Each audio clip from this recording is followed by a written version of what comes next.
तो आज हम लोग ईडियम एंड फ्रेजेस देख रहे हैं, जो कि सारे 39 शिफ्ट में कुल जितने ईडियम्स एंड फ्रेजेस पूछे गए उसको देखेंगे। टोटल लगभग 74 के आसपास ईडियम एंड फ्रेजेस टोटल पूछे गए थे सारे 39 सेट्स में। तो इसको देख लेते हैं कि किस किस टाइप से क्वेश्चन पूछे जा रहे हैं, कैसे क्वेश्चन आ रहे हैं एसएससी के एग्जाम में, ये थोड़ा आपके लिए समझना आवश्यक है। चलिए पहला क्वेश्चन देखें, क्या लिखा हुआ देखिए, किस तरीके से क्वेश्चन पूछा गया है।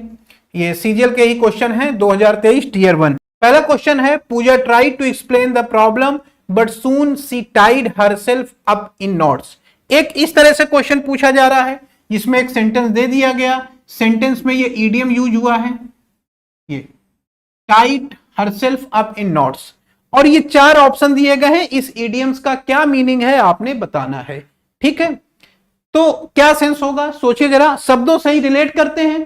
टाइड माने, टाई माने बांधना, हरसेल्फ माने अपने आप को, उसने अपने आप को बांध लिया है, इन नॉट्स माने गांठ में। अगर आपने अपने आप को गांठ में बांध लिया, अपने आप को ही बांध लिया और अपने आप को गांठ में बांध लिया तो आप उसमें फंस गए हैं, उससे निकल नहीं पा रहे, आपका हाथ या पांव ऐसा गांठ में फंस चुका है कि आप उसको खोल नहीं पा रहे हैं। तो इसका मतलब क्या हुआ, आप परेशानी में फंस गए हैं, आप मुश्किल में फंस गए हैं, आप एक कठिन स्थिति में उलझ चुके हैं। तो ये इडियम सेंस देता है, क्या देगा पढ़ें जरा।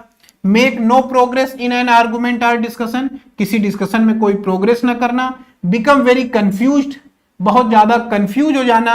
When you are trying to explain something, ठीक है। Won't modify an opinion or agree to even small changes that another person wants, किसी अपनी राय में कोई बदलाव न करने का प्रयास करना। डी कह रहा, be forced to explain your action and punished, be forced to explain your action, अपने कार्यों को एक्सप्लेन करने के लिए बाध्य हो जाना, एंड पनिश्ड और दंड पाना। तो क्या हो सकता है इस, अगर ऑप्शन देखें तो पूजा ने उसको अपनी समस्या बताने का प्रयास किया, लेकिन जल्दी ही she tied herself up in knots, उसने अपने आप को गांठ में बांध लिया, वो उलझ गई और वो बहुत ज्यादा परेशान हो गई। तो बी ऑप्शन ज्यादा होगा, become very confused when you are trying to explain something, बहुत ज्यादा कंफ्यूज हो जाना जब आप किसी को कोई चीज एक्सप्लेन करने का प्रयास कर रहे हैं। तो अगर आप किसी को कोई चीज एक्सप्लेन करने का प्रयास कर रहे हैं, उस सेंस बहुत ज्यादा कंफ्यूज हो जाते हैं, तो वहां पर हम लोग इस चीज का प्रयोग करते हैं, ठीक है। तो बी ऑप्शन हो गया, tied herself up in knots, अपने आप को गांठ में फंसा लेना, इसका मतलब कंफ्यूज हो जाना, समझ न पाना क्या कर पाना है, मुश्किल में पड़ जाना, और अपनी चीजों को सही तरीके से लोगों के सामने एक्सप्रेस ना कर पाना। तो वही है बी ऑप्शन, ठीक। आगे आए, लिली लीवर्ड, क्या सेंस देगा लिली लीवर्ड, सोचिए जरा। लिली लीवर्ड जो वर्ड है वो क्या सेंस देता है। ये इडियम्स है जिसमें लिली माने फूल हुआ, सफेद फूल, कमिलनी जिसको बोलते हैं, और उसको लिली लीवर्ड ये माना जाता था कि ये ऐसी चीजों को दर्शाता है जो कहीं न कहीं आपके कायरपन को या आपके अंदर किसी काम को करने का जज्बा नहीं है, उत्साह नहीं है, उस चीज को दर्शाता है। इसका वो ऑन करिए, कमेंट ओपन करिए। तो लिली लीवर्ड हो जाएगा, लिली लीवर्ड का मतलब नॉट ब्रेव, बहादुर ना होना। लिली का मतलब हो गया फूल जैसे, और लीवर का मतलब हो गया जिगर। तो फूल जैसे जिगर वाला, तो फूल माने कोमल हो गया, माने जिसका जिगर कोमल है, इसका मतलब उसके अंदर दमखम नहीं है, बहादुर नहीं है, कायर टाइप का व्यक्ति है, इसलिए हम लोग इसके लिए यूज करते हैं लिली लीवर्ड, माने फूल जैसे जिगर वाला, माने कमजोर दिल वाला, नॉट ब्रेव या कॉवर्ड भी कह सकते हैं।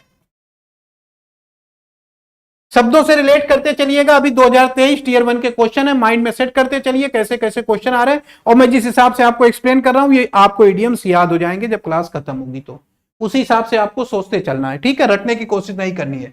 To kick the bucket, to kick the bucket क्या सेंस निकल के आएगा, to kick the bucket. Kick माने किक मारना, पैर मारना, बकेट माने क्या होता है बाल्टी, बाल्टी में आपने पैर मार दिया, बाल्टी गिर गई, टूट गई यानी बाल्टी खत्म हो गई। क्या ऑप्शन निकल के आएगा, टू डाई, सीधा सीधा शब्दों से जोड़िए। टू किक, किक माने किक मारना, पैर मारना, बकेट माने बकेट में, पैर में आप बाल्टी रखी हुई थी, आपने पैर से मार दिया, बाल्टी गिर गई और टूट गई, यानी वो डाई हो गई, खत्म हो गई, नष्ट हो गई। तो किक द बकेट का मतलब होता है किसी चीज का टूट जाना, किसी चीज का समाप्त हो जाना। C option. Miss the boat, miss the boat, miss the train, क्या सेंस आएगा? Miss the flight.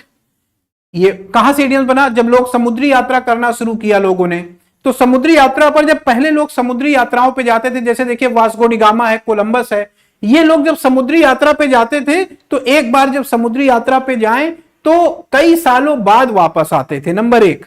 नंबर दूसरा, ये माना जाता था कि जब आप अपना देश जोड़ करके किसी दूसरे देश में जा रहे हैं तो वहां से जब कोई व्यक्ति वापस आता था तो काफी धन संपत्ति इत्यादि लेकर के आता था।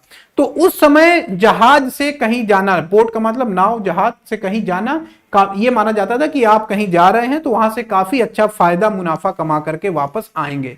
और सोचिए नाव तैयार है, लेकिन जैसे ही आप समुद्र के किनारे पहुंचते हैं आपको पता लगता है कि आपका जहाज जा चुका है, यानी आपने उस जहाज को मिस कर दिया। यानी वो अवसर जो आपके पास था धन कमाने का, क्योंकि रोज रोज तो जहाज उस समय चलते नहीं थे, काफी पुराना इडियम से, उस समय बहुत कम यात्राएं होती थी, तो सेंस क्या निकल के आएगा? अब देखिए राइट एग्जाम कितना सेट किया है आंसर को।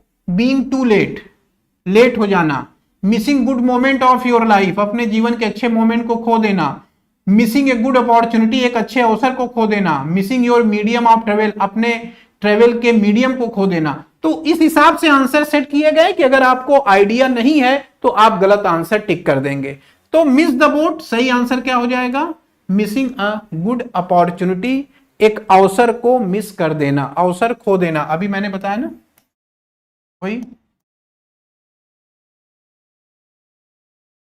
लाभदायक या अवसर को देना, ठीक है, मिस द बोट कर लेंगे। जो कहानी मैंने बताई है उसको याद रखिएगा, तो ये इडियम्स हमेशा आपके माइंड में बना रहेगा। The police have not yet been able to solve the case, police अभी भी इस केस को सॉल्व करने में समर्थ नहीं हुई है। इट सीम्स टू बी, ऐसा प्रतीत होता है कि, अब 4 ऑप्शन दिए गए हैं, चारों इडियम्स हैं। In a pink, a hard nut to crack, turning over a new leaf, in a nutshell. चारों इडियम एंड फ्रेजेस हैं, 4 ऑप्शन दिए गए हैं। माने ये क्वेश्चन देखिए अलग तरीके का है, सेंटेंस को पढ़ना है, सेंस समझना है, और फिर उस सेंस के आधार पर डिसाइड करना है कि कौन सा इडियम्स ले तो यहां पे फिट होगा। तो चारों इडियम की मीनिंग आपको पता होनी चाहिए। तो देखिए किस किस वैरायटी, कैसे कैसे क्वेश्चन पूछे जा रहे हैं अभी हाल फिलहाल के एग्जाम में, ये पैटर्न आपको समझने की कोशिश करना है। जैसे यहां पे क्या था, यहां सीधा एक वर्ड दे, एक इडियम्स दे दिया गया, 4 मीनिंग दे दी गई, जो सही मीनिंग है टिक कर दीजिए, काम हो जाएगा। इसके पहले यहां पर भी सेम उसी तरीके से था, इसके पहले वाले इसमें भी वही सेम क्वेश्चन है, लेकिन इस क्वेश्चन में देखिए इडियम्स, सेंटेंस में इडियम्स यूज किया गया, उसका मीनिंग अलग अलग दिया गया, उस हिसाब से आपको बताना था। तो ये सेंटेंस में था, बाकी केवल एक इडियम्स पूछा गया है। और ये जो क्वेश्चन है इडियम का, इसमें सेंटेंस दिया गया है लेकिन वो जगह इडियम की छोड़ दी गई है। मतलब आपको जो नीचे 4 ऑप्शन दिए गए हैं उसकी मीनिंग पता होनी चाहिए, और मीनिंग पता होने के साथ साथ ये आपको आइडिया होना चाहिए कि भाई यहां पर कौन सा सही सेंस सेट बैठेगा। क्लियर हो गया पॉइंट ये? तो आपको ये समझना है कि क्वेश्चन हाल फिलहाल के एग्जाम में एसएससी किस तरीके से पूछ रही है, आप मेंटली अपने आप को उस हिसाब से प्रिपेयर करेंगे तभी इस तरीके के क्वेश्चन कर पाएंगे। ठीक है, तो सबसे पहला ऑप्शन देखिए क्या लिखा हुआ है। सबसे पहला ऑप्शन लिखा हुआ है इन अ पिंक। इन अ पिंक माने, इन अ पिंक, इन माने होना, में पिंक माने गुलाबी, तो गुलाबी होना क्या सेंस निकलेगा? 2000 का नोट देखिए, 2000 का नोट कैसा है? गुलाबी है। और आपके पास अगर बहुत सारे गुलाबी नोट हो तो इसका मतलब क्या, आप गरीब हैं कि आपकी आर्थिक स्थिति ठीक है? आर्थिक स्थिति ठीक है, तो रिलेट करिए। इन ए पिंक माने आर्थिक स्थिति मजबूत होना, अच्छा खासा पैसा होना, एक मीनिंग। दूसरा, कोई आदमी अच्छे खासे घर का है, तंदुरुस्त है, हेल्दी है और स्वास्थ्य उसका काफी अच्छा है, तो चेहरा उसका लाल, जैसे ब्रिटेन के लोग होते, अंग्रेज होते थे, वेस्ट के लोग, तो जो अच्छा खासा जिसका स्वास्थ्य ठीक होता तो चेहरा उसका चमकता रहता था, थोड़ा गुलाबीपन चेहरे में रहता था, लालिमा चेहरे पे रहती थी, तो वहां से भी ये इडियम्स बना इन ए पिंक। तो इन ए पिंक 2 तरीके का सेंस देता है, या तो स्वास्थ्य अच्छा है या जेब अच्छी है, दोनों ही कंडीशन में आप इन ए पिंक को यूज कर सकते हैं। ठीक है, तो in a pink a good health,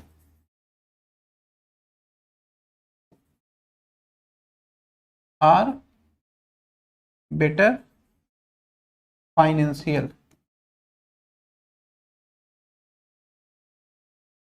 अगर आप अच्छी आर्थिक स्थिति में है या आपका स्वास्थ्य अच्छा है तो इन्हें पिंक कहा जाएगा। सेकेंड ऑप्शन देखिए, चारों इडियम्स हैं, आए हैं अलग अलग, तो चारों का मीनिंग जानना जरूरी है। सेकेंड कह रहा है a hard nut to crack. A hard nut माने एक कठोर नट, नट माने क्या हुआ, अखरोट हो गया भाई, और एक अखरोट है टू क्रैक जिसको आपको तोड़ना है। पहले क्या होता था, दांत से ही लोग तोड़ा करते थे। अब सोचिए दांत से अखरोट तोड़ना है, कई लोग तोड़ भी लेंगे, लेकिन अखरोट अगर थोड़ा कड़ा हो, कठोर हो, और आपसे कहा जाए दांत से तोड़िए, तो दांत से तोड़ने में अगर अखरोट को दांत से तोड़ना तो हो सकता है दांत ही टूट जाए हम लोगों का। तो a hard nut to crack, एक अखरोट को, कठोर अखरोट को दांत से तोड़ना, यानी एक काफी मुश्किल काम, एक ऐसा काम जो कि आसान नहीं है। ठीक है, a hard nut to crack, a difficult work. इस हिसाब से आप रिलेट करते चलिए इसको, अ डिफिकल्ट वर्क। ठीक कह रहा है turning over a new leaf. Turning over a new leaf, जैसे पौधे हैं देखिए, पतझड़ में क्या होता है, सारी पत्तियां झड़ जाती हैं, फिर उसके बाद नई नई पत्तियां निकलती हैं, तो वही तो है टर्न ओवर, निकलना। अ न्यू लीफ माने नई पत्ती, नई पत्ती का निकलना। तो turn over a new leaf, नई पत्ती निकलना। पॉइंट समझ पा रहे हैं, नई पत्ती निकल रही है तो पेड़ फिर से नया भरा होगा, एक नई शुरुआत करेगा और फिर से एक बार चमकीला दिखाई पड़ने लगेगा। तो टर्निंग अ न्यू लीफ, ये जो वर्ड है ये सेंस देता है to make a fresh start, एक नई शुरुआत करना, to make a fresh start, एक नई शुरुआत करना। डी क्या करा, इन a nutshell. In a nutshell माने संक्षेप में,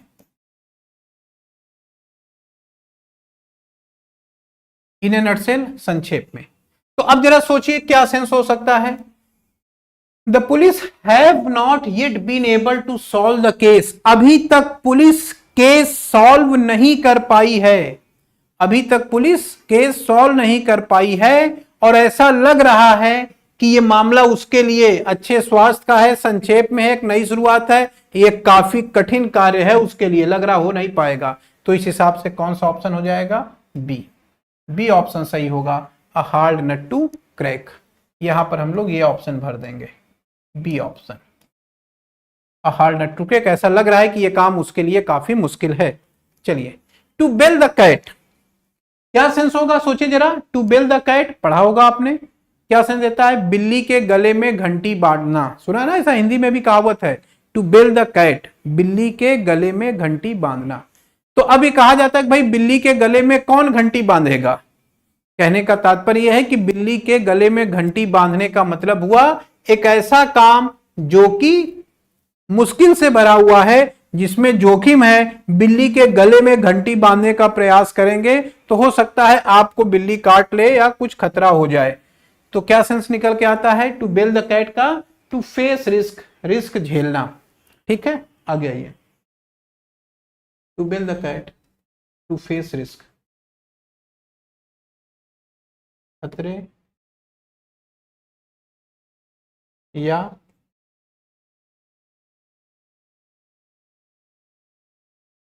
मुश्किल का, खतरे या मुश्किल का सामना करना। इस हिसाब से हम लोग मीनिंग ले लेंगे इसका। आगे बढ़ते हैं नेक्स्ट क्वेश्चन की तरफ। अगला जो क्वेश्चन है हमारा, sharp practice. Sharp practice, practice का मतलब हो गया व्यवहार या कार्य, उसको हम लोग प्रैक्टिस कहेंगे। अब ये प्रैक्टिस कैसी है, शार्प प्रैक्टिस है। शार्प प्रैक्टिस का मतलब ऐसा काम जो बहुत सतर्कता से आप कर रहे हैं और कुछ गलत कर रहे हैं, लोग समझ नहीं पा रहे हैं।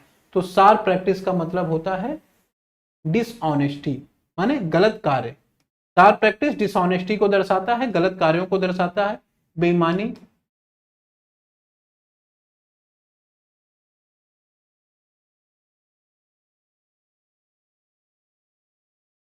पूर्ण कार्य।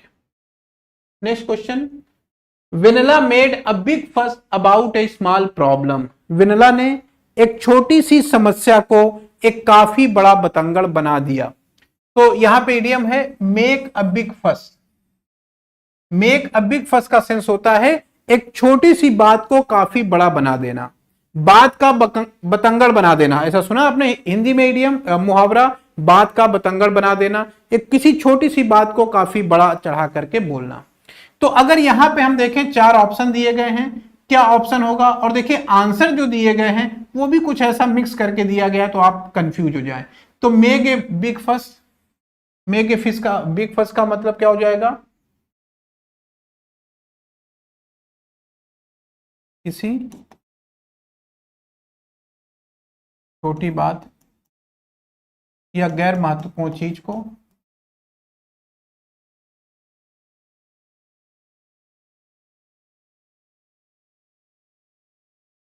काफी बढ़ा चढ़ाकर बताना।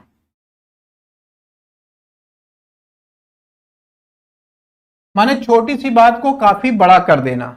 और वही ऑप्शन ए है, देखिए क्या कह रहा है, storm in A tea cup, चाय के कप में तूफान। सोचिए जरा, चाय का कप ऑलरेडी कितना छोटा होता है, और क्या चाय के कप में तूफान आ सकता है? किसी से आपने कहा कि आज मेरे चाय के कप में तूफान आ गया था, कैसे संभव भाई? छोटा सा कप है, उसमें छोटा सा तो थोड़ा सा तो पानी है, उतने पानी में तूफान कैसे आ सकता है? यानी किसी छोटी सी बात को आप बहुत बड़ा बना करके बता रहे हैं। चाय में हल्की सी हलचल हुई होगी, आपने कहा ये हलचल नहीं तूफान है, तो एक छोटी सी बात को काफी बड़ा बना दिया आपने। तो ये दोनों इडियम ध्यान रखने हैं, मेक ए बिग फस, फस माने छोटी सी चीज को बड़ा बना देना, और storm in A tea cup, इसका मतलब होता है छोटी सी चीज को बड़ा चढ़ा करके कहना। Keep someone eight arms length, keep माने रखना, समवन माने किसी व्यक्ति को, आर्म्स लेंथ माने हाथ की दूरी पर। कोई आपके पास आता, आपने कहा भैया दूर रहो थोड़ा सा, तुम्हें आजकल वायरल फीवर हो रखा है, मुझे भी हो जाएगा, या कोरोना हो रखा है, मुझको भी हो सकता है। तो keep someone eight arms length, किसी व्यक्ति को थोड़ा सा दूरी पर रखना। आंसर पढ़िए, सोचिए क्या हो सकता है। पहला option avoid becoming friendly with someone, हो गया बस सही, यही तो लग रहा है, किसी व्यक्ति से फ्रेंडली होने से अवॉइड करना। बीइंग समवन एनिमी, किसी का शत्रु होना, नहीं शत्रु तो नहीं होंगे। अवॉइड बिकमिंग बिटर, भी किसी से दुश्मनी कर लेना, नहीं। अवॉइड प्लेइंग, किसी के साथ खेलने से मना करना, तो यही ज्यादा सही है। कोई व्यक्ति आपके पास आ रहा था कोरोना के टाइम में, नहीं लोग आके पहले गले मिलते थे, तो कोरोना टाइम में कोई गले मिलने आ रहा, आपने कहा रुक रुक रुक जाओ भाई, मतलब थोड़ा दूरी से ही, दुश्मनी नहीं कर रहे हैं लेकिन फ्रेंडली नहीं होंगे, गले नहीं लगा लेंगे उसको। Avoid becoming friendly with someone, keep someone eight arms length, किसी से थोड़ा दूरी बना करके रखना। Today the countries nationalist rule the roost and hand out the jobs. Rule the roost क्या सेंस होता है? रूस्ट माने हुआ जगह, घोंसला, घोंसला या जगह को हम रूस्ट कहते हैं, और रूल माने हो गया शासन करना। तो रूल द रूस्ट का मतलब हो जाएगा किसी जगह पे शासन करना। पॉइंट क्लियर हो रहा है? रूल द रूस्ट, रूस्ट का मतलब प्लेस। नेक्स्ट,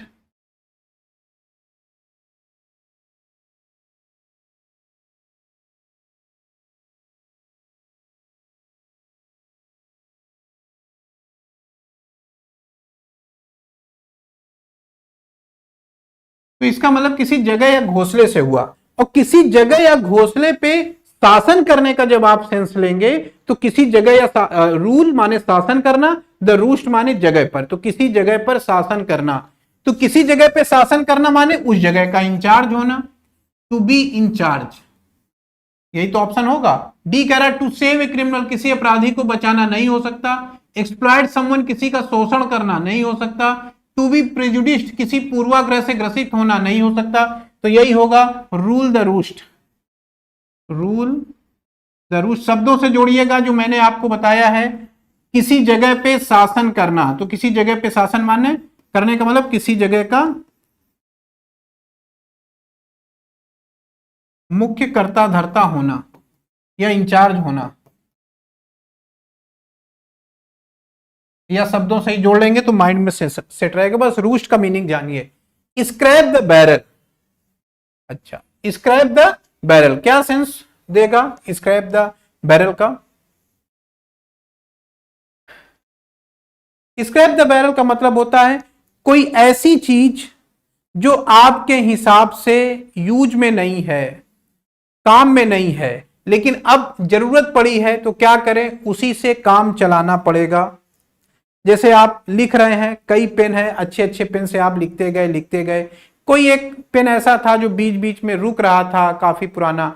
अब जब आपके पास सारे पेन खत्म हो गए, वही पेन बचा है, क्लास चल रही है, आपको नोट करना है, तो किसी तरीके से उसी पेन से काम चलाने की कोशिश करेंगे। कायदे से लिख नहीं पा रहे हैं, उससे रुक रहा है बीच बीच में, लेकिन क्या करें, वही बचा है तो उसी से काम चलाएंगे। तो स्क्रैप द बैरल का मतलब होता है स्क्रैप द बैरल। बैरल का सेंस हो गया कोई तोप या बंदूक के सेंस में भी हम बैरल को लेते हैं। तो ऐसी चीज जो खराब अवस्था में है, जंग अवस्था में है, जो आपका एकदम बेकार की वस्तु है, बेकार की चीज है, लेकिन चूंकि अन्य संसाधन आपके समाप्त हो चुके हैं तो आपको उसी से काम चलाना पड़ेगा। तो स्क्रैप द बैरल, खराब पड़ी हुई चीज से काम चलाना। तो option A, to be forced to use one's last and weakest resource. आपके पास जो सबसे अंतिम संसाधन बचा है और जो सबसे खराब संसाधन बचा है, उसी से किसी तरह काम चलाने की कोशिश करना, स्क्रैप द बैरल हो जाएगा। ठीक है, किसी व्यक्ति के पास जो सबसे खराब संसाधन है, जो सबसे अंत में आपके पास बचा रह गया है, सबसे खराब चीज वही है, लेकिन क्या करें, कुछ भी नहीं है, तो उसी से काम चलाएंगे किसी तरीके से, स्क्रैप द बैरल हो जाएगा। अगला, अ डाइम अ डोजन, शब्दों से ही समझ में आ रहा है। डाइम माने 10, मान लीजिए 10वां हिस्सा, डोजन माने 12, a dime a dozen. A dime dozen माने 10-12 करना। आपने कहा भाई किसी को 100-200 की आवश्यकता है आपसे, किसी ने कहा भाई 1000 रुपए जरा उधार दे देना। आपने कहा 1000 रुपए तो नहीं है, अ डाइम अ डोजन, 10 और 12 रुपए मेरे पास हैं, कहिए तो आपको दे दूं। अ डाइम अ डोजन, 10 और 12 रुपए, तो रिलेट करिए जरा। किसी ने आपसे 1000 रुपए उधार मांगे तो आपने कहा अ डाइम अ डोजन, 10 और 12 रुपए हैं, कहिए तो दे दूं आपको। तो आप, उसने कहा 10 या 12 रुपए से क्या होगा, इसका तो कोई महत्व नहीं है। Her ideas were worth a dime and dozen and did not impress the boss. उसके जो विचार थे वो अ डाइम अ डोजन माने ज्यादा वर्थ नहीं रखते थे, महत्वहीन थे और बॉस को इंप्रेस नहीं कर पाए। एकदम सही सेंस यही है, लेकिन और पढ़ लेते हैं। The restaurant had some delicious dessert, restaurant में कुछ स्वादिष्ट मिठाइयां थी, that were a dime a dozen, जो कि बेकार थी। अब ये तो सेंस ही नहीं बन रहा है, स्वादिष्ट मिठाइयां हैं तो बेकार कैसे हो गई, ये नहीं सही सेंस दे रहा है। The antique store had some rare finds, antique store में कुछ अद्भुत चीजें थी, कुछ दुर्लभ चीजें थी, but they were a dime dozen, लेकिन उनका कोई वो महत्वहीन थी। अरे भाई जब दुर्लभ चीज है तो महत्वहीन कैसे होगी, तब तो महत्वपूर्ण हो जाएगी। ये भी उसी तरीके से सेंस दे रहा है। The concert ticket were a dime dozen and sold out quickly, आगे कह रहा है कि बहुत जल्दी से बिक गया, किसी मूवी का टिकट बहुत जल्दी से बिक गया। तो क्या वो टिकट बेकार है, वो मूवी बेकार है, कि वो मूवी काफी चल रही है? अगर मूवी चल रही होगी तभी तो टिकट जल्दी से बिकेगा, बेकार मूवी होगी तो टिकट बिकेगा ही नहीं। तो ये भी सेंटेंस गलत बोल रहा है। ये कह रहा है कि टिकट बेकार था लेकिन जल्दी से बिक गया, गलत है, ऐसा है नहीं। जल्दी से अगर बिका है तो टिकट अच्छा होगा। तो ये तीनों सेंस गलत दे रहे थे, यही सेंस बनेगा। Her ideas were worth the dime and dozen. तो डाइम एंड डोजन का मतलब हैव लिटिल वैल्यू या बेकार या कम या बेकार, हैव लिटिल वैल्यू या महत्वपूर्ण न होना या बेकार होना। अगर कोई चीज बेकार है, महत्वपूर्ण नहीं है, तो उसके लिए अ डाइम अ डोजन का यूज करते हैं। आगे ये don't beat about the bush, do not beat about the bush, ये आपका इडियम हो गया, beat about the bush. When you have anything to say, जब आपके पास कहने के लिए कुछ हो तो आप बीट अबाउट द बुश मत करिए। देखिए beat about the bush idiom कैसे बना है, बीट माने पीटना, अबाउट माने चारों तरफ, बुश माने झाड़ी। तो एक मान लीजिए एक छोटी सी झाड़ी है, कल्पना करिए गांव में आप हैं, एक छोटी सी झाड़ी है, सांप निकला और सांप निकल करके लोगों ने उसका पीछा किया, तब तक वो झाड़ी के अंदर घुस गया। अब कोई आदमी डंडा लेकर के आता है और वो झाड़ी पे नहीं मार के झाड़ी के अगल बगल मार रहा है, तो सांप कहाँ है? सांप तो झाड़ी के अंदर घुसा हुआ है ना। और आप डंडे से पीट कहाँ रहे हैं? झाड़ी के अगल बगल। तो झाड़ी के अगल बगल पीटने से क्या सांप मर जाएगा? बिल्कुल नहीं मरेगा। यही से ये इडियम्स बना है, ऐसे ही बना है, बीट अबाउट द बुश, झाड़ी के अगल बगल मारना। तो झाड़ी के अगल बगल मारने का मतलब हुआ जो मूल चीज है, मेन चीज है, जहां पे आपको काम करना है वहां पे आप काम न करके इधर उधर का काम कर रहे हैं। मैं आपसे पूछ रहा हूं कि भाई बताइए जरा, अलाउद्दीन खिलजी के भूमि सुधारों का वर्णन करिए। आप अलाउद्दीन खिलजी की बात न करके मोहम्मद बिन तुगलक और जलालुद्दीन खिलजी की चर्चा मुझे सुना रहे हैं, तो मैं कहूंगा बीट अबाउट द बुश मत करिए, इधर उधर की बात मत करिए। जो क्वेश्चन आपसे पूछा गया है अलाउद्दीन खिलजी के बारे में, केवल उसी के बारे में मुझे बताइए। तो बीट अबाउट द बुश का क्या सेंस निकल के आया? To try to influence, influence करने का प्रयास करना। बी ऑप्शन देखिए हो जाएगा to avoid giving a definite answer or position. इसका मतलब मूल मुद्दे पर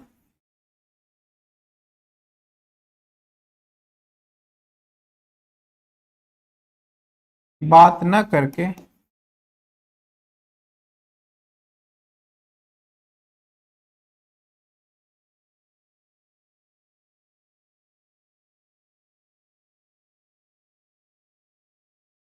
बातें करना या तर्क देना, ठीक है ना। To avoid giving a definite answer, एक सही उत्तर देने से टालने की कोशिश करना, यानी मूल बात को टालना। To prime the pump, to prime the pump क्या सेंस देगा? देखिए इडियम्स चारों ऑप्शन लिखे गए हैं, सोचिए जरा। प्राइम द पंप, किसी चीज को पंप करना। साइकिल है, पंप हवा भरते हैं तो क्या होता है? साइकिल भर जाती है। किसी चीज को पंप करना माने उसमें हवा भरना। हवा भरने से वो चीज, आपकी साइकिल जो नहीं चल रही थी अभी, अगर हवा कम है तो साइकिल नहीं चलेगी। पंप से हवा भरेंगे तो टायर में हवा भर जाएगी, साइकिल चलने लगेगी। तो पंप करना किसी चीज को, आपको भी पंप किया जाता है तब आप उत्साहित होते हैं और काम करने लगते हैं। तो वहीं से इडियम्स बना है to prime the pump, pump करना किसी को, इसका मतलब इंकरेज करना, प्रोत्साहित करना, growth or action of something, किसी चीज के कार्य को। प्राइम द पंप, किसी चीज को या किसी कार्य को प्रोत्साहित, तो याद रखेंगे माइंड में, प्राइम द पंप माने किसी चीज में, किसी चीज को पंप करना, यानी किसी चीज को प्रोत्साहित करना, किसी चीज में हवा भरना। हवा जब किसी चीज में भरेंगे, गुब्बारा है, हवा भर देंगे, फूल जाएगा, उड़ने लगेगा। आप सुस्त हो गए, आपके अंदर हवा भर दी जाएगी, आपको मोटिवेट कर दिया जाएगा, तो आप भी उत्साहित होकर काम करने लगेंगे। Answer C. Next, back against the wall, मेरे पीछे देखिए दीवार है, अगर मैं बैक अगेंस्ट द वॉल, दीवार के पीछे खड़ा हो जाऊंगा तो कहां से भागूंगा? एक आदमी भाग रहा था, भागते भागते दीवार के पास पहुंच गया, तो लोग, सामने वाला जो दौड़ा रहा था उसको मुस्कुराने लगा कि भाई बैक अगेंस्ट द वॉल, अब आपके पीछे तो दीवार है, अब भाग के कहां जाओगे? इसका क्या मीनिंग निकल के आएगा? अब भाग के कहां जाएगा? इसका मतलब option B, be in a difficult situation from where escape is difficult, एक ऐसी कठिन परिस्थिति में होना जहां से बचना संभव नहीं है। समझ में आ गया पॉइंट? ये एक ऐसी स्थिति में होना जहां से बचना संभव नहीं है। ठीक है, कर लेंगे। बैक अगेंस्ट द वॉल का मीनिंग समझ गए?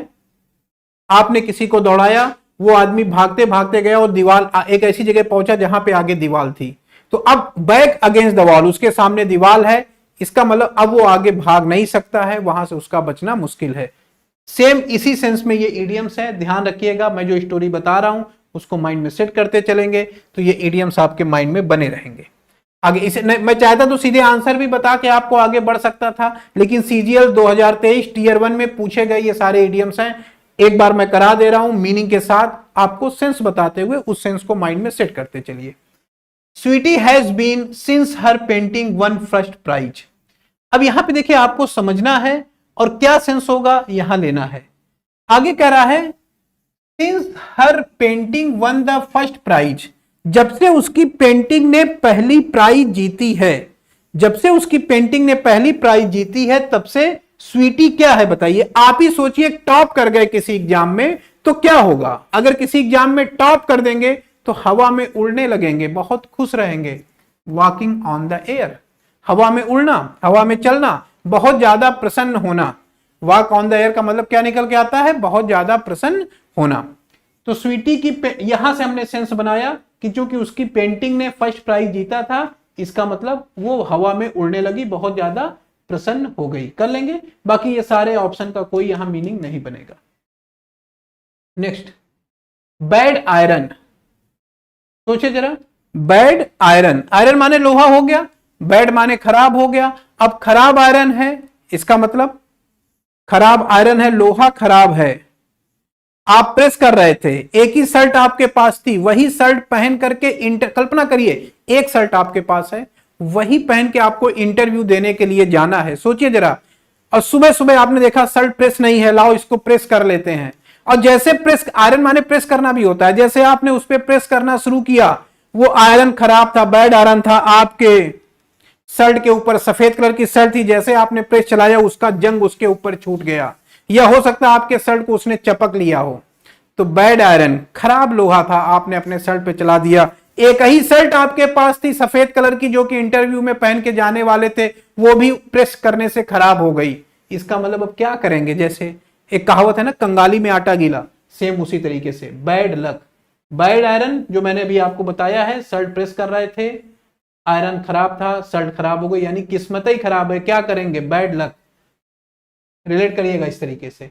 Bye the skin of your teeth, सोचिए जरा, बाय द, मैंने कराया भी है वोकैब वाले सेगमेंट में, आपको जो वोकैब लैब की हमारी क्लास चल रही है उसमें इस इडियम्स को करा चुका हूं, आप देखिएगा। By the skin of your teeth,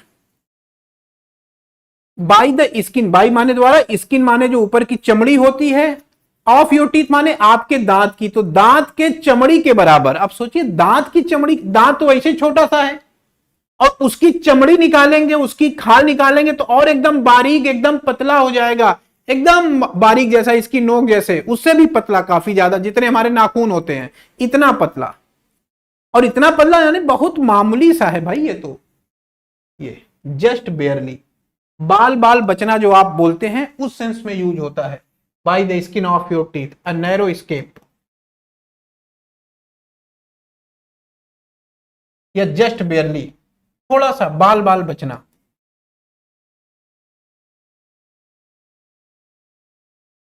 तो उसको चाहे by the skin of your teeth बोलिए, चाहे नैरो स्कोप बोलिए, जस्ट बेयरली, बहुत मामूली अंतर से, बहुत थोड़े से अंतर से ये भाव निकल के आता है।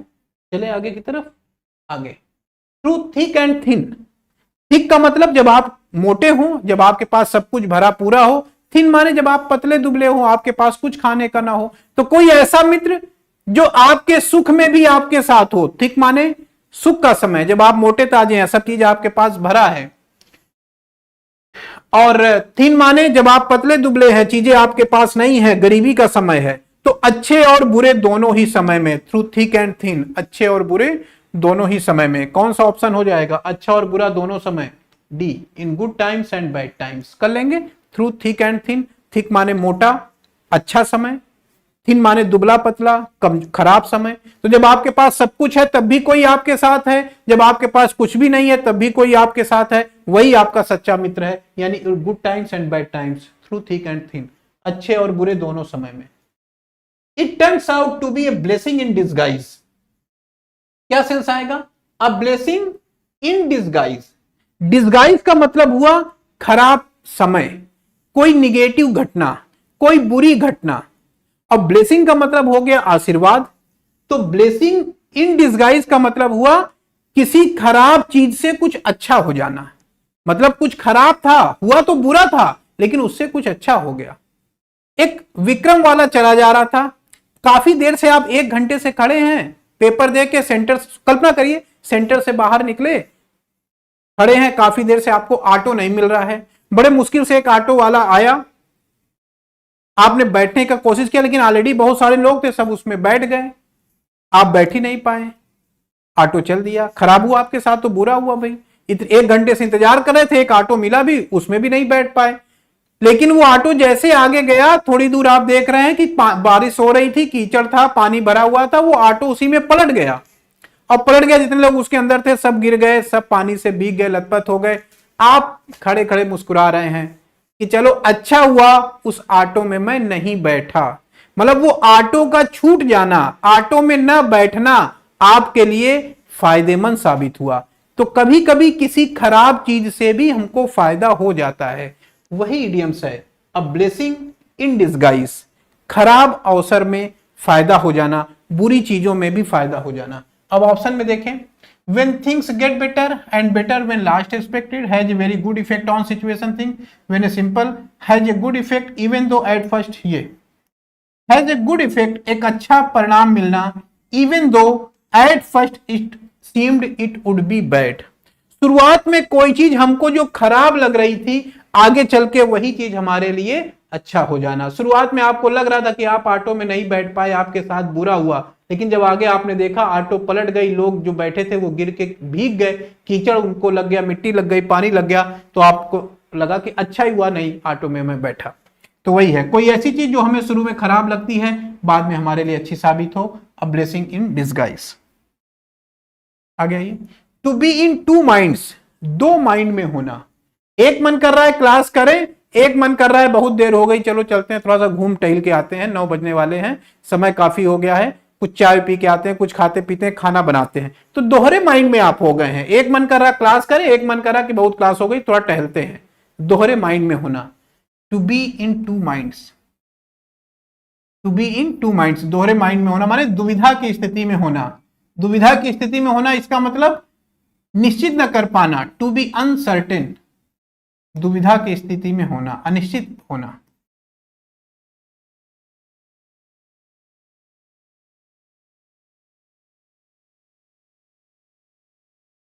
आगे आइए, next, has he lost his mind, he is failing foul of everybody, क्या उसका संतुलन खो गया है, he is falling foul of, falling foul of everybody, fall foul of क्या सेंस देगा, फॉलिंग फाउल ऑफ, सोचिए जरा। फेयर प्ले और फाउल प्ले आपने सुना होगा, फेयर प्ले माने अच्छा खासा कोई काम होना, फाउल प्ले का मतलब होता है किसी काम का खराब हो जाना। तो फॉलिंग फाउल ऑफ सेंस लिख लेते हैं इसका,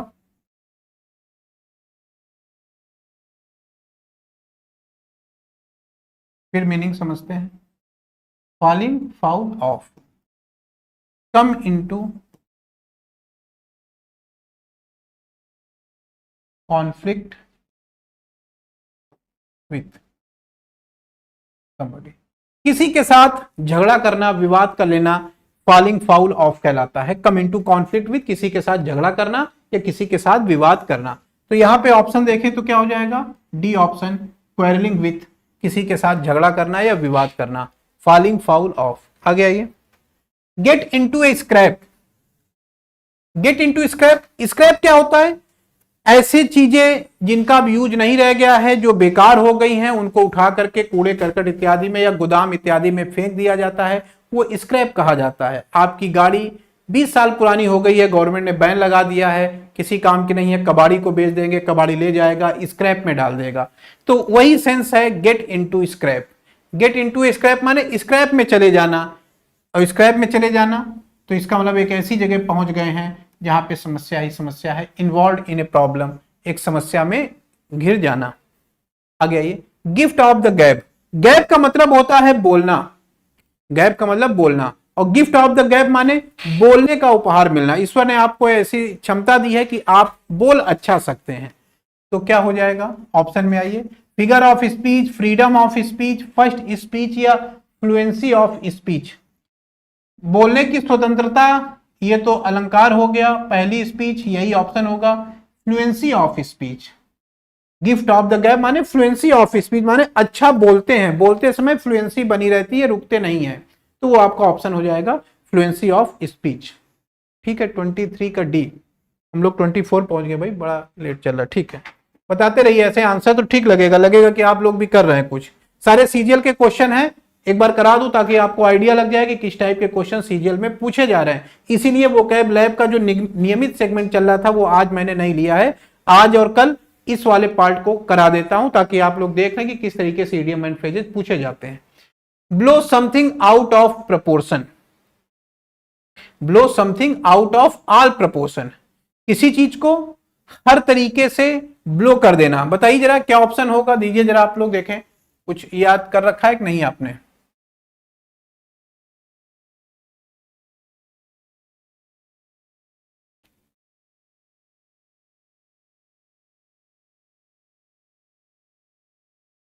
देखिए blow something out of all proportion का क्या मतलब होता है? समथिंग माने किसी चीज का, आउट ऑफ माने में से, ऑल प्रपोर्शन माने सभी तरफ से, सभी अनुपात से। तो सभी तरफ से या सभी चीजों से क्या होता? ब्लो हो जाना। जैसे कोई आदमी आया, ब्लो समथिंग, समथिंग माने किसी चीज का, ब्लो माने फट जाना, किसी चीज का फट जाना। आउट ऑफ ऑल प्रपोर्शन माने हर तरफ से, मीनिंग से ही जोड़िए आप, ऑल प्रपोर्शन सभी तरफ से, आउट ऑफ माने में से, सभी तरफ में से किसी चीज का, ब्लो माने फट जाना। तो किसी चीज का चारों तरफ से फट जाना, तो कोई चीज चारों तरफ से फट गई, इसका मतलब वो चीज एकदम बेकार हो गई, नष्ट हो गई। तो क्या सेंस होगा? ए, behave as if something that has happened is much worse than it really is। मतलब इस तरीके से व्यवहार करना जैसे कोई बहुत बड़ा नुकसान हो गया है आपका। यही तो सेंस आ रहा। Blow something out of all proportion, किसी हर तरफ से एकदम नियंत्रण खो देना, कंट्रोल खो देना, इस तरीके से व्यवहार करना जैसे कोई बहुत बड़ा नुकसान आपका हो गया है, वो सेंस कहा जाता है blow something out of all proportion. B कह रहा control the level of something, ये तो बनेगा नहीं, नियंत्रित करने के सेंस में है नहीं। Leave someone eight A time when they need you, ये भी नहीं है, किसी व्यक्ति को उसके जरूरत के समय छोड़ देना। Make thing difficult for someone, किसी के लिए किसी चीज को कठिन कर देना, ये भी नहीं है। यही बनेगा blow something out of all proportion, माने किसी चीज को इस तरीके से ब्लो करना, इस तरीके से प्रदर्शित करना जैसे काफी बड़ा नुकसान हो गया है। ऑप्शन हमारा ए बनेगा। Next, she is an awful bore, she is always blowing her own saxophone. क्या होता है? ये इडियम्स है, आपको सही ऑप्शन यहां पे लेना है। इस टाइप से भी क्वेश्चन पूछा जा रहा है, तो सही ऑप्शन ये होगा।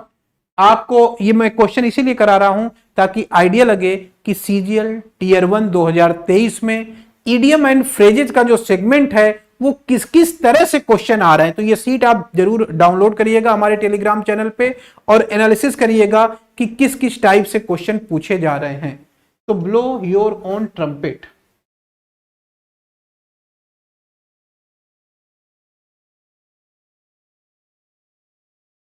ब्लो योर ओन ट्रम्पेट का मतलब अपनी विजय या सफलता का ढिंढोरा पीटना, माने अपनी सफलता के बारे में काफी लोगों को बताना, काफी बढ़ा चढ़ा करके अपनी सफलता का वर्णन करना। आपने किसी एग्जाम में टॉप कर लिया, आप सबको बता रहे हैं कि भाई आज जो एग्जाम हुआ था उसमें मैं टॉप कर गया, आज जो टेस्ट हुआ था उसमें मैं टॉप कर गया, 500 रुपए का पुरस्कार भी मैंने जीत लिया है। तो क्या हो जाएगा? ब्लो योर ओन ट्रम्पेट, अपनी सफलता का ढिंढोरा पीटना। To go to the dogs, go माने जाना, टू माने तक, डॉग्स माने कुत्ता। तो आजकल देखिए हिंदी में भी बोलते हैं, आदमी कहता है कुत्ते जैसी स्थिति हो गई है। सुना ऐसा आपने कभी कि नहीं? अपने आसपास सुना होगा, कहता किसी को बोलते सुना होगा, लोग कहते हैं कि मेरी स्थिति कुत्ते जैसी हो गई है। अब कुत्ते जैसी स्थिति क्या हो गई है? कुत्ते जैसी स्थिति ये हो गई है कि कहीं इस दरवाजे पे भटक रहे हैं, कभी उस दरवाजे पे, ना सही से खाना मिले ना कुछ, बहुत खराब स्थिति हो गई है। कुत्ते जैसी स्थिति हो जाना, इसका मतलब टू बिकम वर्स, स्थिति काफी खराब हो जाना। ये हिंदी से भी हम जोड़ सकते हैं, उसी से आपको जोड़ना है तो माइंड में बना रहेगा। कुत्ते जैसी स्थिति हो जाना, टू बिकम वर्स माने स्थिति का काफी खराब हो जाना।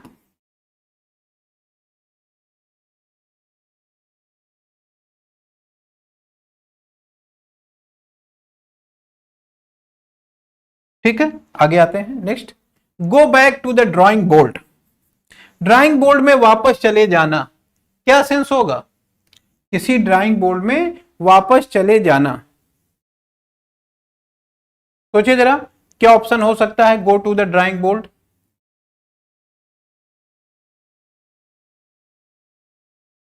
इसको इस तरीके से बोलते हैं ड्राइंग रूम में वापस चले जाना। कहने का तात्पर्य है कि कोई खिलाड़ी जो खेल रहा था लेकिन अगर उसका परफॉर्मेंस अच्छा नहीं होता था तो उसको कहा जाता था कि go to the drawing board, आप ड्राइंग बोर्ड में वापस जाइए। इसका मतलब वापस जाइए, मैदान में भी खेलिए मत, वापस जाइए, नेट प्रैक्टिस कीजिए, ज्यादा से ज्यादा अभ्यास कीजिए और फिर से नई शुरुआत करके आगे आइए। तो go to the drawing board, go back to the drawing board जो वर्ड है वो यूज किया जाता था प्लेयर्स इत्यादि के लिए जिनका परफॉर्मेंस मैदान में अच्छा नहीं हो पाता था। उनको सलाह दी जाती थी कि वो वापस ड्राइंग बोर्ड में जाएं, यानी वापस जाएं, नेट प्रैक्टिस ज्यादा से ज्यादा करें, अपनी क्षमताओं को बेहतर बनाएं और फिर वापस मैदान में आए। तो वो सेंस है go back to the drawing board, माने स्टार्ट ओवर, किसी चीज की फिर से शुरुआत करना।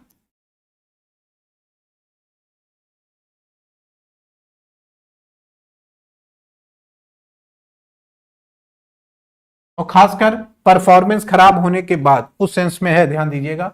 On the ball, on the ball ये वैसे इडियम्स को अगर आप पूरा देखें तो ये इस तरीके से देखिए, keep an eye on the ball, ये इस तरीके से है, लेकिन ये पोर्शन थोड़ा सा गायब हो गया इसके साथ, तो ये इतना ही लिखा है, keep an eye on the ball. Basketball के गेम में या फुटबॉल से आप रिलेट कर सकते हैं, बास्केटबॉल या फुटबॉल के खेल में हमेशा फुटबॉल या बास्केटबॉल पे आपको अपनी निगाह रखनी है।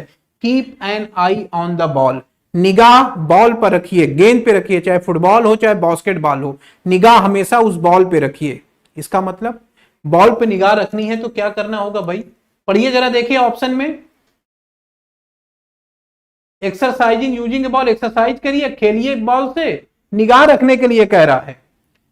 बहुत धीमे धीमे काम करिए, doing a job in a quick and competent manner, माने बॉल पे निगाह रखनी है, और बॉल पे निगाह रखनी है, जिधर बॉल जा रही है उधर की तरफ भागना है। तो कहने का तात्पर्य क्विक, बहुत तेजी से आपको रिस्पॉन्स करना है, कॉम्पिटेंट माने प्रतिस्पर्धा है, तुरंत उस पर लपकिए, नहीं तो दूसरा उस बॉल को लेके चला जाएगा। तो इस तरीके से इस शब्द को आपको ध्यान में रखना है, keep an eye on the ball. Keep an eye छिपा लिया गया है, केवल ऑन द बॉल लिखा हुआ है। रिलेट करेंगे आप वहां से तो तुरंत आप समझ जाएंगे कि किसी काम को चुस्ती के साथ करना, फुर्ती के साथ करना, सतर्कता और सजगता के साथ करना, ये सारा भाव देता है ऑन द बॉल। पूरा मिला के ध्यान में रखिएगा। I was very excited about my new assignment. I sent the email without the required attachment. What have I done? अच्छा, पढ़िए जरा। मैं बहुत उत्साहित था अपनी नए असाइनमेंट को लेकर के, माने मेरी, सोचिए जरा, आपकी नई नई नौकरी लगी, आप बहुत उत्साहित हो गए नई नौकरी को लेकर के। आई सेंड द ईमेल, मैंने ईमेल भी कर दिया, विदाउट द रिक्वायर्ड अटैचमेंट, बिना जो जो दस्तावेज कहे थे। जैसे मान लीजिए कहीं आपकी नौकरी लगी, उसने कहा भाई जल्दी से आप भेज दीजिए अपना सारा, या कहीं आप उत्साह के कारण चल देते हैं और जब चल के काफी आगे निकल जाते हैं तब आपको लगता है कि यार मैं तो कुछ भूल गया। तो वो कह रहा है कि मेरी नौकरी लगी थी, मैं बहुत उत्साहित था और मैंने ईमेल भी कर दिया, लेकिन अपने जो अटैचमेंट है, जो डॉक्यूमेंट भेजने थे उसके बिना ईमेल कर दिया। ईमेल कर दिया लेकिन जो डॉक्यूमेंट उसके साथ लगाने थे वो मैंने नहीं लगाए।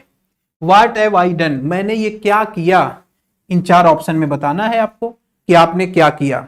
तो क्या किया आपने, आपने जल्दबाजी की और जल्दबाजी में अति उत्साह में आके आपने कुछ गलत काम कर दिया। बहुत ज्यादा उत्साहित हो गए थे तो जल्दी जल्दी के चक्कर में जो डॉक्यूमेंट आपको अटैच करने थे वो आपने नहीं अटैच किया, यही तो किया आपने। तो ऑप्शन में देखिए किस ऑप्शन का मतलब यह होता है कि कोई काम जल्दबाजी में करना और जल्दबाजी में काम करने के कारण किसी काम का आपका खराब हो जाना। सोचिए, ये सू के लिख, सू के लिख माने to act in a hurry. To act in a hurry का मतलब हुआ जल्दबाजी में कोई काम करना, या मोर क्विकली, काफी तेजी से कोई काम करना और जल्दबाजी में काम करने के कारण काम का खराब हो जाना। सू के लिख ये ऑप्शन हो जाएगा। इडियम्स है, ये वाला इडियम्स आपका ऑप्शन होगा, सू के लिख। आगे आते हैं, टू फेस द म्यूजिक, क्या सेंस देगा टू फेस द म्यूजिक?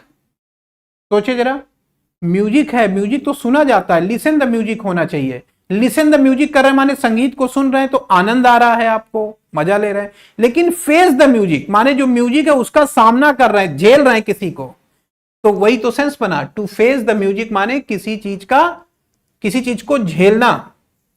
और किस चीज को झेलेंगे, वो म्यूजिक जो बज रहा है वो अच्छा नहीं है, कोई आपको गाली दे रहा है और आप क्या करें, मजबूरी में उसको सुनना पड़ रहा, काम ही आपने ऐसा किया है। वहीं से ये इडियम्स बना कि लिसन द म्यूजिक नहीं है, फेस द म्यूजिक है, ध्यान दीजिएगा, लिसन द म्यूजिक नहीं है, फेस द म्यूजिक है। तो C option, to bear the negative consequences of wrongful action. कोई गलत काम अगर आप करेंगे तो जो उसके नकारात्मक परिणाम होंगे वो आपको झेलने पड़ेंगे। तो वो उसी तरीके से हुआ, फेस द म्यूजिक, म्यूजिक को झेलना, म्यूजिक को सुनना नहीं, म्यूजिक को झेलना। भाई आपने कोई गलत काम किया है, चार लोग आकर के आपको कुछ उल्टा सीधा बोल रहे हैं, तो क्या कर रहे हैं आप, फेस द म्यूजिक, माने उनकी बातों को सुन रहे हैं। क्या करें, आपने काम ही ऐसा किया है कि उनकी बात सुनना पड़ रहा है। तो ये आपका इडियम्स फेस द म्यूजिक हो जाएगा। आगे बढ़ते हैं, स्टिर अप ऑर्नेस्ट नेस्ट। बहुत ज्यादा न समझ पाए जो लोग हैं, मैं जैसे कैसे नए लोग, जो बच्चे नए हैं, बहुत ज्यादा नहीं समझ पा रहे। नेस्ट माने तो जान रहे होंगे, घोंसला। स्टिर माने होता है उसको छेड़ना, जैसे कहते हैं ना कि बर्रे के छत्ते में हाथ डालना। तो बर्रे के छत्ते में हाथ डालने का मतलब क्या, बर्रे के छत्ते में अगर आप हाथ डालते हैं तो इसका मतलब हुआ कि जो भी मधुमक्खी है, मधुमक्खी के छत्ते में अगर आप हाथ डाल रहे हैं तो जो भी मधुमक्खियां हैं वो आपको छोड़ेंगी नहीं बिना काटे हुए। तो इसका मतलब अगर आपने मधुमक्खी के छत्ते में हाथ डाला है तो खुद मुसीबत पैदा कर ली है, किसी न किसी समस्या में आप फंस गए हैं। तो उसी तरीके से इसको रिलेट करिए, मधुमक्खी के छत्ते में हाथ डालना जो हिंदी में कहावत है, उसी का इंग्लिश वर्जन है स्टिर अप ऑर्नेस्ट नेस्ट। छत्ता, घोंसला, हाथ डालना, छेड़ना। स्टिर माने छेड़ना हो गया, नेस्ट माने घोंसला या छत्ता हो गया, उससे रिलेट कर लीजिए। मधुमक्खी के छत्ते में हाथ डालना जो हिंदी का मुहावरा है, वही इंग्लिश में है स्टिर अप ऑर्नेस्ट नेस्ट, मतलब प्रोवोक ट्रबल, किसी परेशानी को दावत दे देना। मधुमक्खी के छत्ते में हाथ डालेंगे तो परेशानी बढ़ जाएगी, आप जान रहे हैं। तो उसी तरीके का सेंस देता है। ठीक है, आगे चलते हैं। अगला question, it is raining cats and dogs. Cats and dogs का क्या मतलब होता है? पुराने समय में कुत्ते बिल्ली चिल्लाते रहते थे रात में, तो जो उनकी आवाजें थी, और जब बहुत तेज बारिश होती थी तो वो बारिश भी कुछ उसी तरीके से लगता था जैसे कहीं दूर बिल्ली या कुत्ते लड़ रहे हों। तो वहीं से इडियम्स किसी ने बना दिया, हमारे पूर्वजों ने, cats and dogs, raining cats and dogs. इस तरह से बारिश होना जैसे कुत्ते और बिल्ली लड़ रहे हों। तो ये बारिश हल्की फुल्की नहीं होगी, बहुत तेज बारिश होगी, और इतनी तेज बारिश होगी तो जो उसकी आवाज निकलेगी वो लगेगी जैसे कुत्ते और बिल्लियों की तरह लड़ाई हो रही है। तो कैट्स एंड डॉग्स का मतलब होता है बहुत तेज बारिश होना।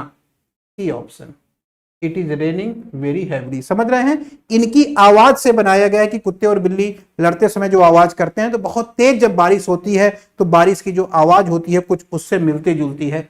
ऐसा किसी बुजुर्ग ने सोच के कहा, तब से ये इडियम्स बन गया है। Taking a bull by the horns, देखा होगा आपने बाहुबली फिल्म, और बाहुबली में जब उसकी सांड से लड़ाई होती है, देखा है आपने वो सीन, सांड को ऐसे सींग से पकड़ता है, उठा के पटक देता है, वही तो है idioms. Taking a bull by the horns, बैल को पकड़ना उसकी सींग से। और बैल को सींग से पकड़ने का मतलब कोई मामूली काम आप नहीं कर रहे हैं। बैल या सांड एक तरीके की समस्या का प्रतीक है और आप उसका सामना एकदम आमने सामने से कर रहे हैं। तो क्या सेंस निकल करके आएगा? देखिए, D option, to deal with a difficult situation in a very direct और कॉन्फिडेंट वे, माने किसी भी कठिन परिस्थिति का मजबूती के साथ, आत्मविश्वास के साथ सामना करना कहलाता है taking a bull by the horns. किसी बैल को उसके सींग से पकड़ करना, इसका मतलब किसी परेशानी का डट के सामना करना। बाहुबली का वो सीन याद करिए जिसमें क्या नाम था भाई उसका, क्यों, जो बाहुबली का भाई था, तुम भी ऐसे, चलो हमारे दिमाग से मिस, ठीक है, जो भी हो, फिलहाल अब याद नहीं आ रहा है। तो यानी किसी परेशानी का, कठिनाई का डट करके सामना करना, आमने सामने युद्ध करना, ये सेंस देता है taking a bull by the horns. ठीक है, आगे ये नेक्स्ट, अगला है ब्रायन रिमेन्ड साइलेंट। ब्रायन एकदम शांत बना रहा during the board meeting, board meeting के दौरान।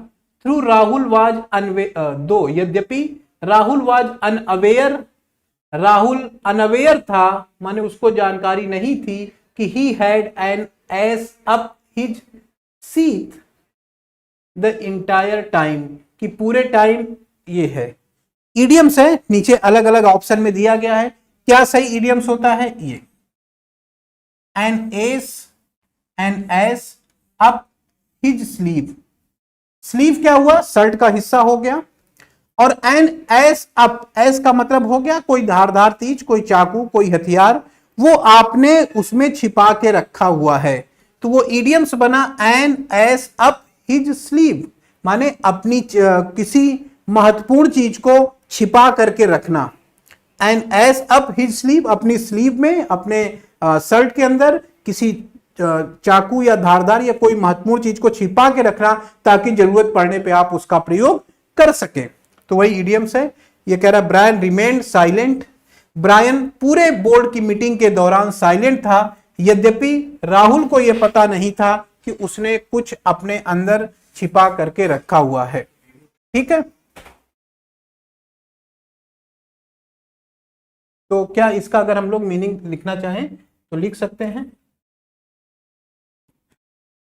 अ पावरफुल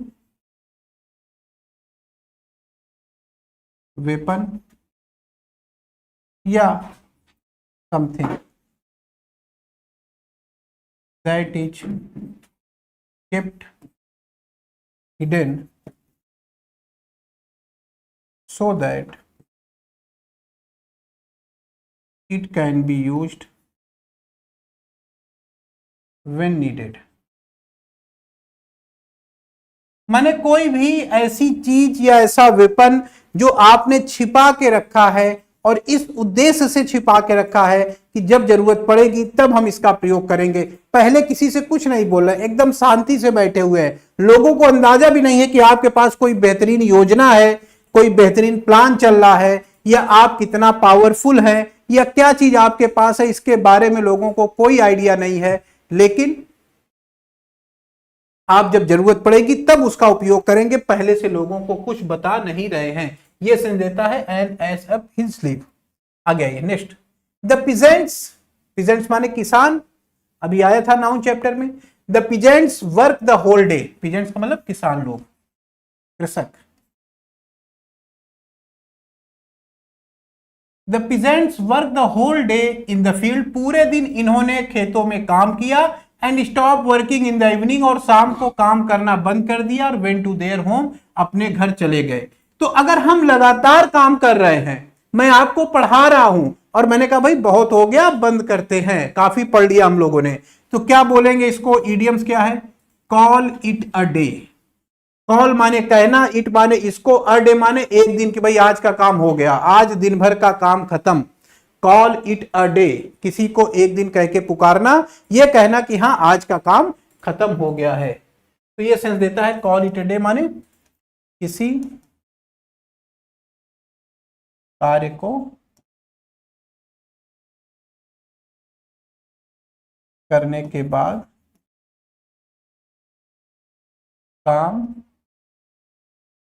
बंद कर देना, किसी कार्य को बंद कर देना, कॉल इट अ डे। आगे आइए, कर लेंगे, सिंपल है, याद करिएगा। कॉल इट अ डे माने आपने कहा कि आज का काम हो गया है, बंद करते हैं। Once in a blue moon, once माने कभी कभार, और ब्लू मून माने नीले चंद्रमा में। नीले चंद्रमा में कभी कभार, यानी कोई ऐसी चीज जो कभी कभार देखने को मिलेगी। हिंदी में भी है मुहावरा, ईद का चांद होना। तो हिंदी में जो ईद का चांद होना हम लोग बोलते हैं, उसी को इंग्लिश में बोलते हैं once in a blue moon, माने कभी कभार दिखाई देने वाला। ए ऑप्शन, वेरी रेयर, बहुत दुर्लभ।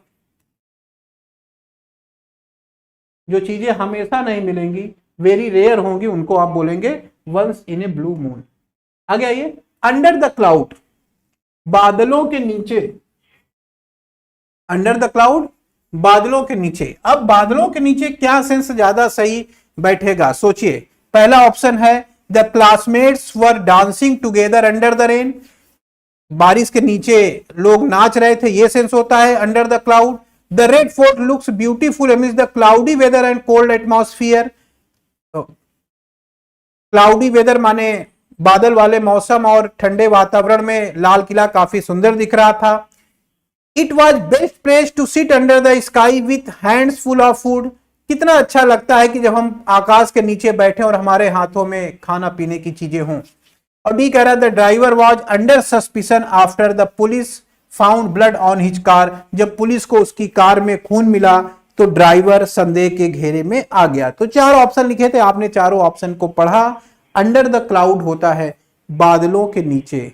बादलों के नीचे होने का मतलब हुआ कोई चीज बादल क्या होता है, अगर बादल कहीं आ गया, जैसे आकाश है नीला दिखाई देता है, ऐसे सोचिए आकाश नीला दिखाई देता है, अगर बादल आ जाएंगे तो आकाश नहीं दिखाई देगा, धुंधलापन हो जाएगा, हमें स्पष्टता नहीं दिखाई देगी, क्लियरिटी नहीं मिलेगी। तो वही इडियम से बनाया गया अंडर द क्लाउड, माने क्लियरिटी ना होना, और क्लियरिटी जहां नहीं होगी वहां संदेह होगा, जहां स्पष्टता नहीं होगी।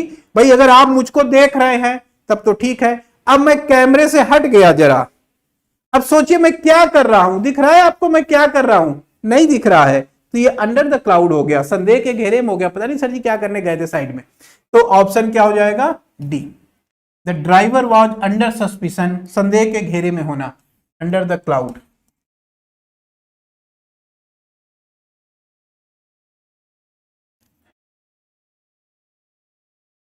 आगे बैड ब्लड, अच्छा ब्लड तो समझ में आता है, अब यहां पे लिख रहा है कि बैड ब्लड माने जो खून है वो सही नहीं है, खराब है, इसका मतलब दो लोगों, भाई कहते नहीं खून का रिश्ता है, हम लोगों के भी, लोगों के बीच में खून का रिश्ता होता है, वहीं से तो इडियम्स बना है, भाई खून का रिश्ता है लेकिन ये रिश्ता बैड ब्लड है, इसका मतलब जो रिश्ता है उसमें मजा नहीं रह गया है, उसमें गर्माहट नहीं रह गई है, उसमें कड़वाहट आ गई है, तभी तो ब्लड बैड हो चुका है, जो खून का रिश्ता था वो दुश्मनी में बदल चुका है, वहीं से इडियम्स बना है बैड ब्लड, दो लोगों के बीच के जो रिश्ते हैं वो दुश्मनी से भरे हुए होना, उसमें कड़वाहट होना। ऑप्शन बी ज्यादा सही होगा, ऑप्शन देख लीजिए, the gangster had some bitter relations with a local activist so he warned him to stay out of his business.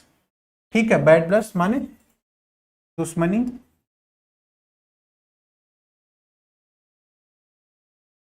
Meaning क्या निकल के आएगी, दुश्मनी या शत्रुता होना।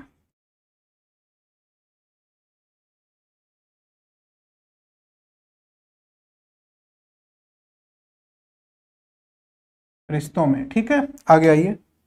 अ परफेक्ट स्टॉर्म, एक सही तूफान, यही तो सेंस आ रहा, एक सही तूफान, ठीक है, तो क्या सेंस निकलेगा, सही तूफान, इसका मतलब तूफान सही है, तूफान सही है, परफेक्ट तूफान है, पूरी तरीके से तूफान है, तो ऐसा तूफान आएगा तो भाई नुकसान ही पहुंचाएगा, फायदा नहीं पहुंचाने वाला है, तो इसका मतलब द वर्स्ट पॉसिबल सिचुएशन, एक ऐसी सिचुएशन जितना खराब से खराब हो सकता है वो होने वाला है, क्योंकि ये तूफान परफेक्ट है, इसमें कमी कोई नहीं है, तो आएगा तो नुकसान ही करेगा, यानी जो परिस्थिति है वो हमारा काम बिगाड़ेगी आगे चल के।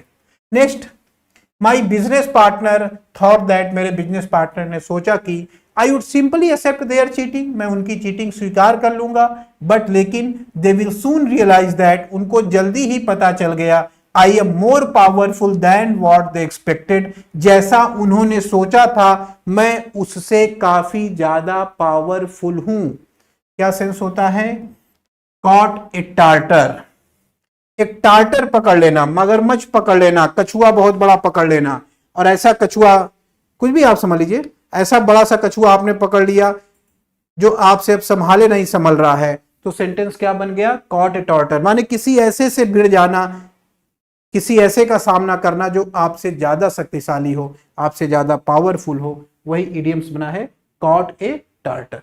ठीक है, कॉट ए टार्टर माने काफी ज्यादा शक्तिशाली होना, या किसी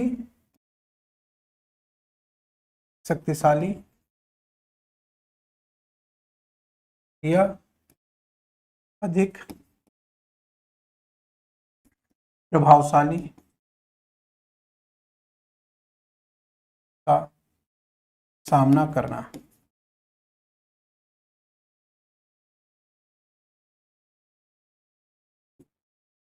ठीक है, बाकी कटिंग ए क्लॉथ, कम में जीवन यापन करना, कास्टिंग पल्स बिफोर स्वाइन, किसी ऐसे के सामने अपना प्रस्ताव रखना जिसको उसकी कदर ना हो, डैमसेल इन डिस्ट्रेस, समस्या में किसी लड़की या महिला का होना, इस तरीके का सेंस आता है इन सबका। Your career is now completely obsolete, आपका जो कैरियर है अब ये पूरी तरीके से पुराना हो चुका है, ऑब्सोलीट हो चुका है, अब इसकी कोई आवश्यकता नहीं रह गई है। तो कोई चीज जो एकदम खत्म हो गई है, लेटर पहले भेजा जाता था लोगों का हालचाल लेने के लिए, आजकल वो लेटर कहां लोग भेजते, चिट्ठियां कहां लिखते हैं, पहले चिट्ठी लिखते थे, आजकल वो चीजें खत्म हो गई हैं। तो वो काम खत्म हो चुका है, ऑब्सोल्यूट हो चुका है।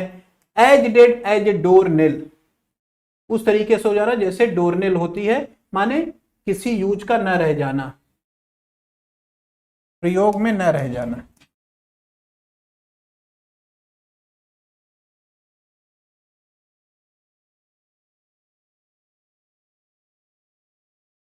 प्रयोग या प्रचलन में न रह जाना।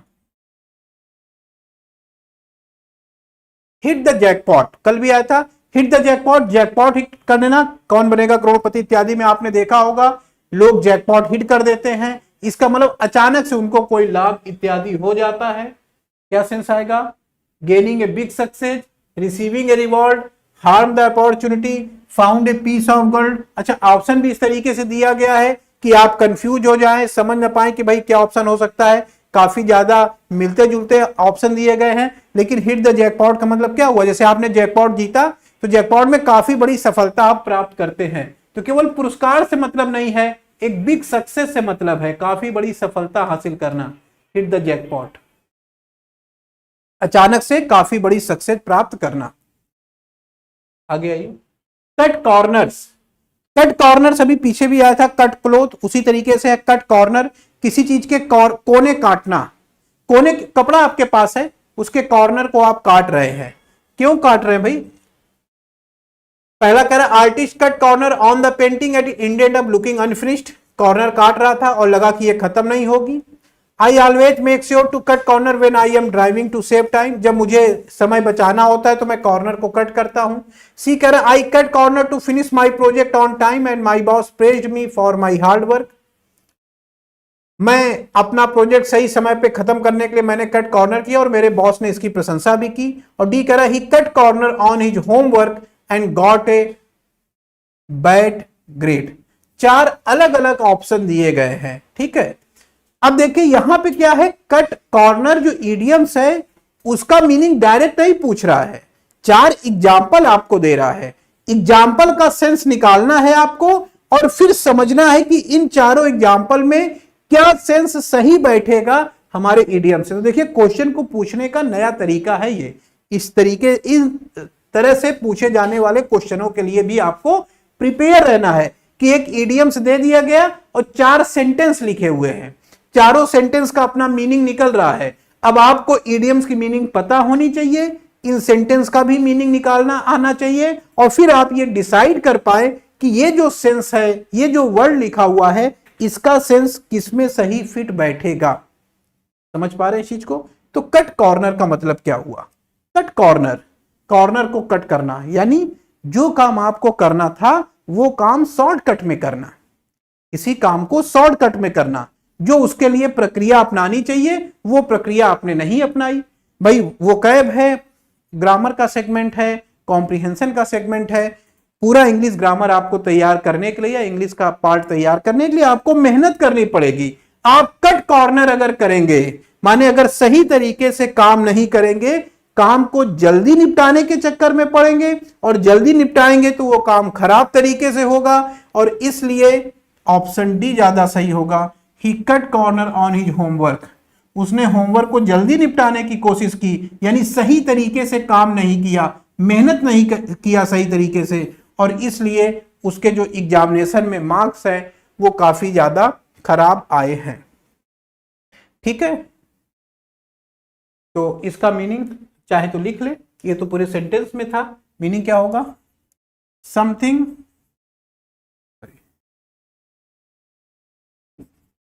Do something deeply or as quickly as possible। किसी काम को बहुत ही सतही स्तर पे या बहुत जल्दबाजी में निपटाना, तो किसी काम को बहुत ही सतही स्तर पे या बहुत ही जल्दबाजी में निपटाने का मतलब हुआ बहुत अच्छे तरह से काम ना करना। बहुत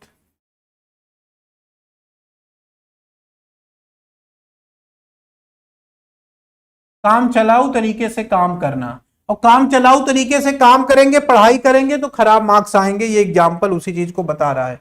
आगे आइए। When you showed me your true personality, जब आपने मुझे अपनी सही पर्सनालिटी दिखाई, you showed me your true personality, आपने मुझे अपना सही चेहरा दिखा ही दिया। When you asked me, जब आपने मुझसे कहा to get out of house at midnight, कि रात में मेरे घर से चले जाओ, तो आपने अपना सही चेहरा दिखा दिया। क्या होगा? 4 ऑप्शन हैं। ट्रू कलर्स, सही रंग, व्हाइट एलिफेंट, सफेद हाथी, बेड ऑफ रोजेज, फूलों की सेज, हॉट पोटैटो। क्या सेंस आएगा सबका? देखते हैं। व्हाइट एलिफेंट, ये जो इडियम्स है ये क्या सेंस देता है? सफेद हाथी। एंड एक्सपेंसिव थिंग, कोई महंगी चीज के लिए आप इसको यूज करते हैं, कोई चीज काफी महंगी है उसको हम उसके लिए यूज करते हैं white elephant. Bed of roses, फूलों की सेज, बहुत ही आरामदायक या मजे का काम, आरामदायक चीज। कोई महंगी चीज या कार्य। हॉट पोटैटो, क्या सेंस देता है हॉट पोटैटो? एक कंट्रोवर्शियल इशू,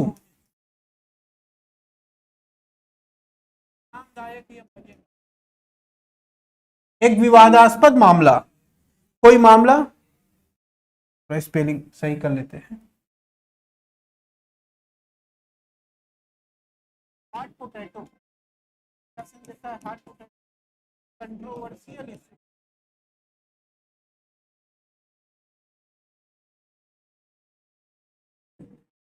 विवादास्पद मामला, विवादास्पद मामला। तो आपने अपना सही चेहरा दिखा दिया, सही रंग दिखा दिया, यही ऑप्शन होगा ए, ट्रू कलर्स, सही स्वरूप में आ जाना। मतलब कोई आदमी आपके सामने बड़ी बनावटी बातें कर रहा है, लेकिन जब मौका पड़ेगा, जब अवसर पड़ेगा, तभी उसकी सही चेहरा आप समझ पाएंगे, तभी उस व्यक्ति की सही पहचान कर पाएंगे। ट्रू कलर्स उसका तभी दिखाई पड़ेगा। तो ट्रू कलर्स का मतलब कोई व्यक्ति वास्तव में कैसा है इसका पता चलना, सही स्वरूप पता लगना। ठीक है, ए ऑप्शन होगा इसमें। बाकी सारे ऑप्शन इंपॉर्टेंट है, मीनिंग मैंने लिख दी है।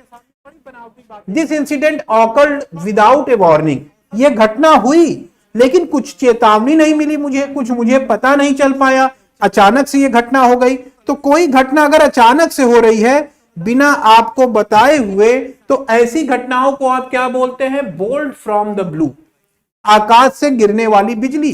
सोचिए जरा, आकाश से बिजली गिरती है तो क्या आपको बताएगी कि भैया आपके घर में गिरने वाले हैं, घर खाली करके चले जाओ? नहीं, अचानक से बादल में बिजली चमकेगी और कहां गिरेगी कोई अंदाजा नहीं है हम लोगों को। तो पुराना इडियम्स है, आज का नहीं है, काफी पहले लोगों ने बनाया है।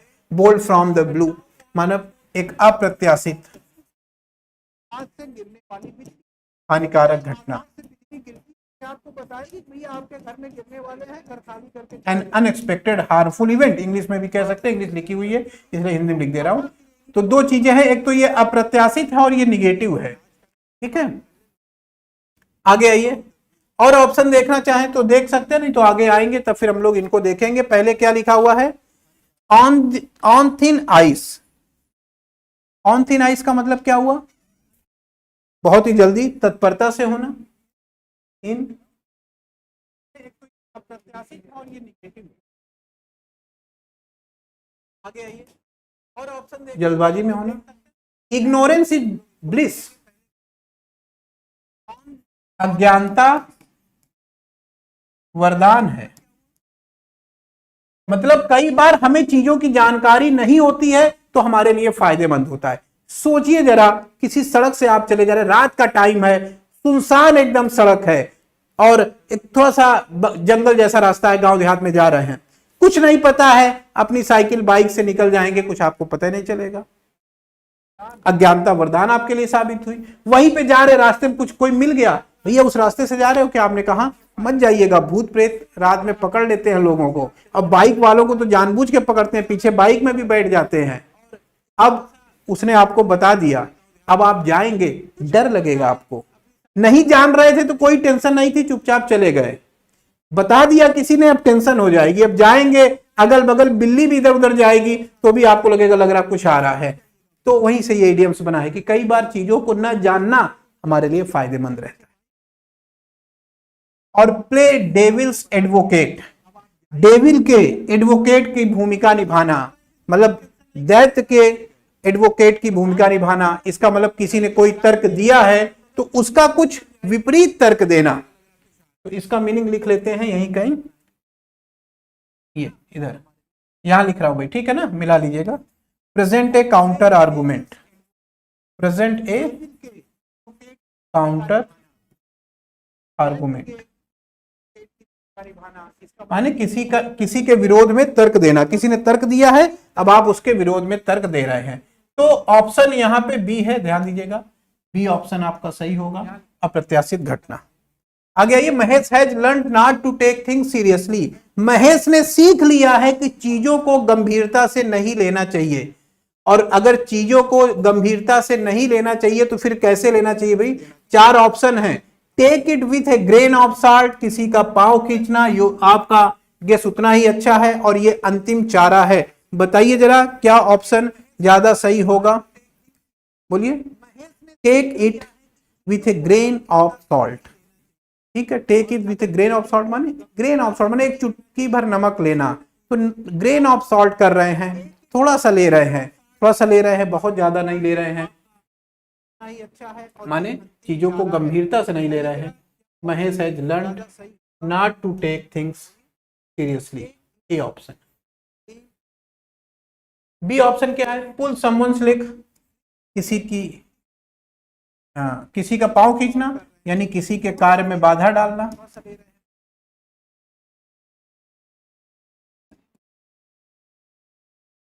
सी तो कोई इंपॉर्टेंट नहीं, डी ऑप्शन देख लेते हैं। डी का क्या मतलब है? That is the last straw, अंतिम अवसर या साधन होना। आपने कहा ये सीजीएल का लास्ट अटेम्प्ट है मेरा सर जी, तो मैंने कहा सीजीएल का लास्ट अटेम्प्ट, तो this is the last straw, यही अंतिम चारा भी है। नहीं हो पाए तो फिर एसएससी से बाहर हो जाएंगे, सीजीएल नहीं देने को मिलेगा। This is your last straw, माने अंतिम अवसर होना। कर लेंगे, ऑप्शन ए सही है इसमें।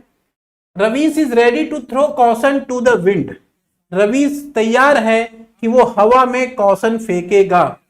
Spend lavishly, take risk, fight with wind, act foolishly. हवा में कॉशन फेंकना क्या ऑप्शन होगा? सोचिए जरा, हवा में कॉशन फेंकना कहने का मतलब हवा में आप कोई चीज कर रहे हैं, तो हवा में कोई चीज कर रहे हैं तो कुछ भी हो सकता है, लेकिन इसका मतलब आप जो रिस्क है वो लेने के लिए तैयार है। एक रिस्क, तो throw caution to the wind, throw caution to the wind माने हवा को चुनौती दे देना, और हवा को चुनौती देने का मतलब है कि एक रिस्क ले लेना, हवा में हाथ पांव चलाना, रिस्क लेना ना। कोई व्यक्ति आपको नहीं दिख रहा है, आप हवा में हाथ पांव चला रहे हैं तो रिस्क ले रहे हैं, कुछ भी बुरा आपके साथ घटित हो सकता है। कर लेंगे, सीधा सीधा इसका सेंस है, इसी से रिलेट कर लीजिएगा, अलग से मीनिंग नहीं लिख रहा हूं, ये मीनिंग यहां पे जाके जोड़ लीजिए। एक रिस्क, खतरा लेना। Many analyst are tipping stable blue chip company to weather the storm, to weather the storm क्या सेंस निकल के आएगा? To weather the storm. अब देखिए, स्टॉर्म का मतलब हुआ तूफान, और to weather the storm, weather का मतलब मौसम होता है, तो टू वेदर द स्टॉर्म माने तूफान को उस मौसम में आकर के पकड़ना, यानी तूफान के मौसम में तूफान का सामना करना। To weather the storm idiom बनाया गया कि तूफान का मौसम है और उसमें भी उसका हम सामना कर रहे हैं। उस तूफान को ही हमने मौसम बना लिया कि बहुत बढ़िया मौसम है, बहुत आनंद आएगा। जैसे तूफान आया तो कई लोगों के लिए तो नुकसानदायक है, लेकिन कई लोग उस तूफान से भी फायदा उठा रहे हैं। तो डी ऑप्शन वहां से बनता है, to deal with a difficult situation without being harmed, माने किसी एक कठिन समस्या का सामना करना या उससे निपटना, लेकिन बिना नुकसान उठाए हुए।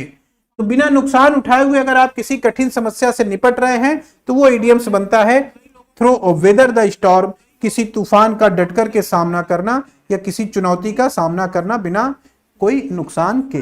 डी ऑप्शन कर लीजिए। आगे आइए, नेक्स्ट अगला क्वेश्चन। नेक्स्ट क्वेश्चन है, Vinay miss his flight, Vinay ने अपनी फ्लाइट मिस कर दी, but good luck came to him, लेकिन उसके साथ अच्छा यह हुआ कि good luck came to him from bad circumstances as the flight crash in the sea. Vinay की फ्लाइट मिस हो गई, आज उसकी फ्लाइट थी, वो गया, लेट हो गया, तब तक फ्लाइट चली गई थी, तो उसके लिए तो नुकसान हुआ। But good luck came to him, लेकिन उसको, उसके लिए ये भाग्यशाली रहा वो, फ्रॉम बैड सर्कमस्टांसेस, इस बुरी परिस्थितियों से। फ्लाइट छूट गई, ये तो खराब हुआ ना, लेकिन ये खराब होना भी उसके लिए अच्छा था, एज क्योंकि the flight crash in the sea, बाद में पता चला कि वो फ्लाइट सी में क्रैश हो गया था। तो इस आधार पे हम क्या सेंस निकालेंगे, कल भी ये इडियम्स आया था, ये होता है अ ब्लेसिंग इन डिस्गाइज, माने डिस्गाइज माने खराब परिस्थिति, लेकिन ये खराब होना भी उसके अच्छा था, क्योंकि और ब्लेसिंग का मतलब हो गया वरदान या फायदा। तो खराब परिस्थिति में भी फायदा मिल जाना, खराब परिस्थिति में फायदा मिलना, अ ब्लेसिंग इन डिस्गाइज, कल भी हम लोगों ने किया था ये इडियम्स को। आगे आते हैं, pass the buck, pass the buck, pass the buck का मतलब क्या हुआ, आपके पास कुछ दिया गया, आपने उस बक को दूसरे को दे दिया, यही तो हुआ pass the buck. Pass the pen, मैंने कहा पास दिस पेन, यानी इस पेन को किसी दूसरे को दे दो, तो पास द बक माने आपके पास जो था वो आपने किसी दूसरे को पास कर दिया, यानी जो आरोप आपके ऊपर लगाया गया था, आपने उस आरोप को दूसरे के ऊपर पास कर दिया। यहीं से इडियम्स बना pass the buck, blaming another person, किसी दूसरे के ऊपर आरोप, अपना आरोप, आरोप किसी और के ऊपर लगाना, यानी जो आरोप आपके ऊपर लगाया गया था, आपने पास द बक हो जाएगा। आगे आइए, Harry always speak his I but he is not always very diplomatic, Harry हमेशा अपनी आंखों से बोलता है, स्पीक हिज आई, जो उसकी आंखें वही बोल देता है, but he is not always very diplomatic, लेकिन वो हमेशा डिप्लोमेटिक नहीं होता है। क्या सेंस आए भाई, हैरी ऑलवेज स्पीक हिज आई, क्या सेंस निकल के आएगा, सोचिए जरा। देखिए स्पीक हिज आई का क्या मतलब हुआ, जैसे आप किसी की तरफ देख रहे हैं, तो जैसा आपकी आंखें हैं वैसा ही आप बोल रहे हैं।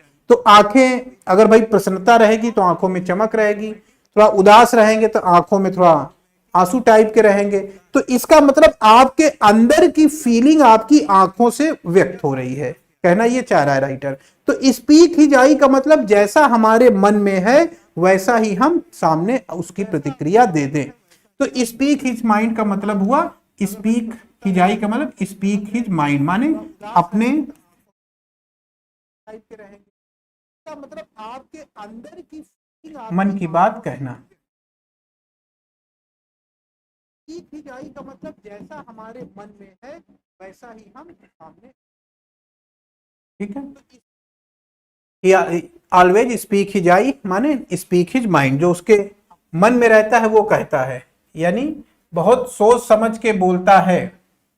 पॉइंट क्लियर हो रहा है, ये सब लिखने में थोड़ा गलत हो जाएगा, ये सही भाव नहीं बनेगा, तो यही रखिए speak his mind. Speak his mind का मतलब अपने बहुत सोच समझ के किसी चीज को बोलना, ठीक है। आगे आते हैं,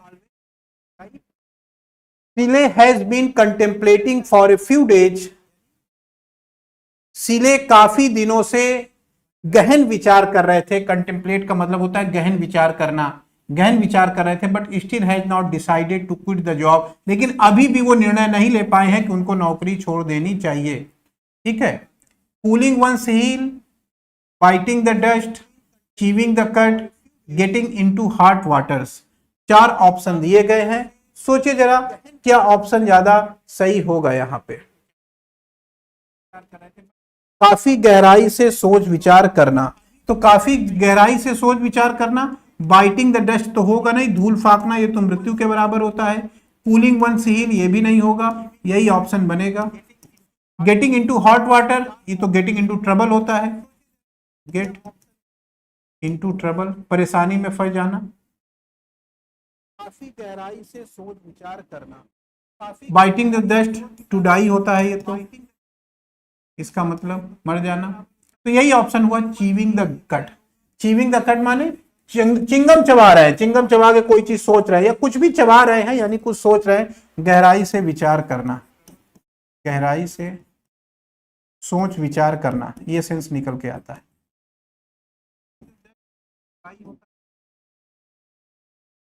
आगे As soon as the principal came to know, जैसे ही प्रिंसिपल को पता चला about the inspection in the school, school में इंस्पेक्शन के बारे में, he put everything in perfect order, उसने हर चीज को एक सही क्रम में लगा दिया। तो हर चीज को एक सही क्रम में लगा देना एप्पल पाई ऑर्डर होता है, हर चीज को सही क्रम में लगाना। एप्पल ऑफ डिस्कॉर्ड, झगड़े की वस्तु। A bone of contention. And apple of eye, very dear, बहुत प्यारा होना।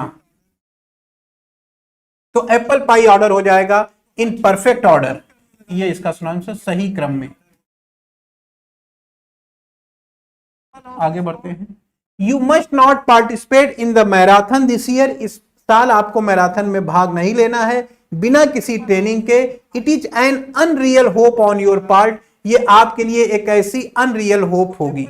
माने अगर आपने तैयारी नहीं की है, सोचिए जरा, आपने कोई तैयारी नहीं की है और आप ओलंपिक में भाग लेना चाह रहे हैं,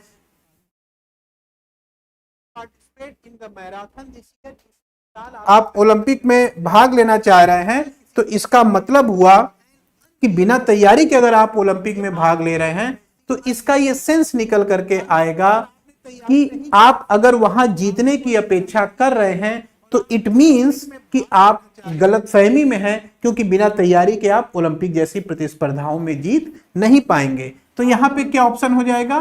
B option, a pipe dream. A pipe dream का मतलब ही होता है an unreal hope, and unreal hope, ये पाइप ड्रीम का सेंस हो जाएगा। माने एक ऐसी कल्पना करना, एक ऐसी आशा करना जहां पे आप वास्तविकता की आशा नहीं है। पाइप ड्रीम है ख्यालों में खोए रहना, ऐसा भी हम कह सकते हैं।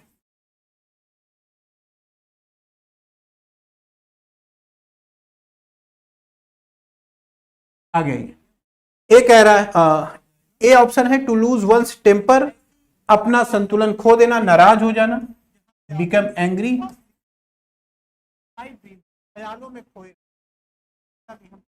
सी ऑप्शन कह रहा है carrying coal to Newcastles, Hindi में कहावत है उल्टे बांस बरेली को। कैरी माने ले जाना, कोल माने कोयले को, न्यू कैसल, न्यू कैसल ऐसी जगह है जहां पे कोयला बहुत अधिक मात्रा में होता है। तो जहां पे ऑलरेडी कोयला काफी ज्यादा होता है वहां पर अगर कोई कोयला लेके जाएगा तो आप कहेंगे भाई यहां तो ऑलरेडी बहुत कोयला है, यहां पे कोयला ले जाने की आवश्यकता नहीं है।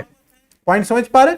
तो कोई ऐसा काम करना जिसकी कोई आवश्यकता नहीं है उसको हम कहते हैं कैरी कोल टू न्यू कौशल। ठीक, जहां पे ऑलरेडी कोयला काफी ज्यादा होता है, टू डू समथिंग, मीनिंग लिखना चाहे तो लिख लें, to do something that is obviously तो कोई ऐसा काम सुपरफ्लुअस, कोई आवश्यकता नहीं है, उसको हम कहते हैं कैरी कोल टू न्यू। माने कोई ऐसा काम करना जो स्पष्ट रूप से सुपरफ्लुअस है, कहीं पर अधिकता है कोयले की और वहां पे आप कोयला ले जा रहे हैं। Carrying coal to Newcastles, Hindi में कहावत है उल्टे बांस बरेली को, वही सेंस देता है जो carry coal to Newcastle देता है। फोर्थ ऑप्शन देखिए क्या लिखा है, a will o the wisp, क्या सेंस निकल के आएगा? A will o the wisp माने एक ऐसी आशा जिसका कोई सेंस ना हो, गुमराह करने वाली आशा। आप कोयला ले जा रहे हैं, कैरी कोल कहावत है बांस बरेली देता है, कैरी कोल टू कैसल देता है। फोर्थ ऑप्शन देखिए क्या लिखा है, ए विल ओ, आगे नेक्स्ट, एट क्रॉस पर्पसेस, माने एक ऐसी एट क्रॉस पर्पसेस, एट माने होना, पर्पज माने उद्देश्य, और क्रॉस, क्रॉस का क्या सेंस हो गया? क्रॉस का मतलब हुआ भाई हमारे विचार आपसे विचार अगर नहीं मिल रहे हैं तो एक दूसरे के विचार एक दूसरे को क्रॉस कर रहे हैं। तो एट क्रॉस पर्पजेज, एक दूसरे से अलग विचारों को रखना, और एक दूसरे से अलग विचारों को रखना D option, disagreeing with each other ideas, एक दूसरे से अलग अलग विचारों को रखना। अगला देखते हैं, आई जस्ट वेंट टू बाली, मैं अभी अभी बाली गया हूं on a backpacking trip, एक बैक पैकिंग ट्रिप पे, एंड डिड एवरीथिंग, और हर काम मैंने किया है by the year without any itinerary, बिना यात्रा विवरण के, बिना सूची बनाए हुए मैंने हर काम को करने की कोशिश की है। अब सोचिए आप कहीं पर आप गए हैं, अभी अभी बाली गया हूं on a back packing. Dhirendra Shah कह रहे सर ऑफलाइन आपसे हर काम मैंने, ऑफलाइन पढ़ना है, कमेंट पढ़ लीजिए, कमेंट पढ़ लिया भाई, ऑफलाइन पढ़ना है, जब ऑफलाइन शुरू करेंगे तब पढ़िएगा, अभी फिलहाल ऑनलाइन पढ़ा रहा हूं तो ऑनलाइन पढ़ लीजिए, ठीक है धर्मेंद्र जी। तो अभी ऑनलाइन चल रहा है, ऑनलाइन पढ़िए, जब ऑफलाइन स्टार्ट करूंगा तब ऑफलाइन पढ़िएगा। अभी फिलहाल जो चल रहा है अपना समय मत बर्बाद करिए, जो चीजें चल रही हैं उसको कंटिन्यू करके, अगर आप नए हैं तो सुबह मॉर्निंग का न्यूज़पेपर पढ़िए और शाम को जो वो कैब करा रहा हूं उसको करने की कोशिश करिए, बाकी जब बैच इत्यादि स्टार्ट होगा तब उसमें करिएगा, ठीक है। जो चीजें चल रही हैं उसको पढ़ते रहिए तब तक। I just went to Bali on a backpacking trip, पढ़िएगा। अभी फिलहाल जो चल रहा है मैं बाली गया था और हर काम किया by the year without any itinerary. ये देखिए by the year without any itinerary क्या होता है? इटिनरी माने कि आप कहीं जाते हैं तो पूरा यात्रा का विवरण आप बना लेते हैं, तो उसको हम इटिनरी कहते हैं। तो क्या सेंस होगा बाय द ईयर का?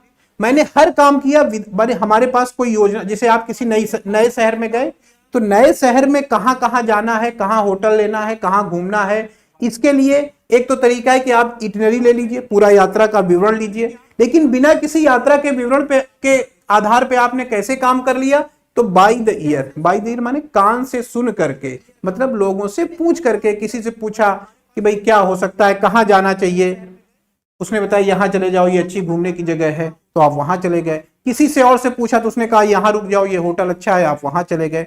तो जरा समझिएगा, बाय द ईयर माने आपने सुन सुन के अपना काम कर लिया, यानी पहले से प्लानिंग आपने नहीं बनाई थी, अचानक आपने वहां पहुंचे हैं और अचानक जैसे जैसे आपके सामने चीजें आती गई उस हिसाब से आपने काम किया। तो ये ऑप्शन बनेगा बी, बाय इम्प्रोवाइजेशन। इम्प्रोवाइज करने का मतलब किसी काम को तुरंत करना, जो उपलब्ध हो, जैसी चीजें हो उस हिसाब से किसी चीज को करना, ठीक है। यानी इसकी मीनिंग अगर हम लिखना चाहें, एक्ट जैसे आपके सामने स्पॉन्टेनियसली आपने काम किया। इम्प्रोवाइज करने का मतलब किसी काम को तुरंत करना, जो उपलब्ध हो, जैसी अकॉर्डिंग टू सिचुएशन, परिस्थिति के हिसाब से तुरंत जैसी जरूरत हो उस हिसाब से काम करना। माने पहले से कोई प्लान बना के काम न करना, परिस्थिति के हिसाब से जैसा जरूरत पड़े उस हिसाब से काम करना। आप मुंबई घूमने गए हैं, मुंबई पहुंचे, पहले से कोई प्लानिंग नहीं थी, वहां पहुंचने के बाद जहां आपको अच्छा लगा, जहां सही लगा वहां आप गए, वहां घूम टहल करके आपने सारा काम कर लिया। तो ये हो जाएगा बाय द ईयर, बिना योजना के, बिना पहले प्लानिंग के किसी काम को इम्प्रोवाइज तरीके से करना। आगे आइए, out of the blue. Out of the blue, out of the blue माने ब्लू में से बाहर, और आउट ऑफ द ब्लू का सेंस होता है कोई चीज अचानक हो रही है, जैसे बोल्ड फ्रॉम द ब्लू है, वही सेंस होता है out of the blue. Unexpectedly, अचानक, वही सेंस है बोल्ड फ्रॉम द ब्लू वाला, अनएक्सपेक्टेडली, अचानक या जिसकी अपेक्षा हमने नहीं की थी। आउट ऑफ द ब्लू माने अचानक या अप्रत्याशित। आउट ऑफ द ब्लू का होता है कोई चीज अचानक हो रही है, जैसे बोल्ड फ्रॉम द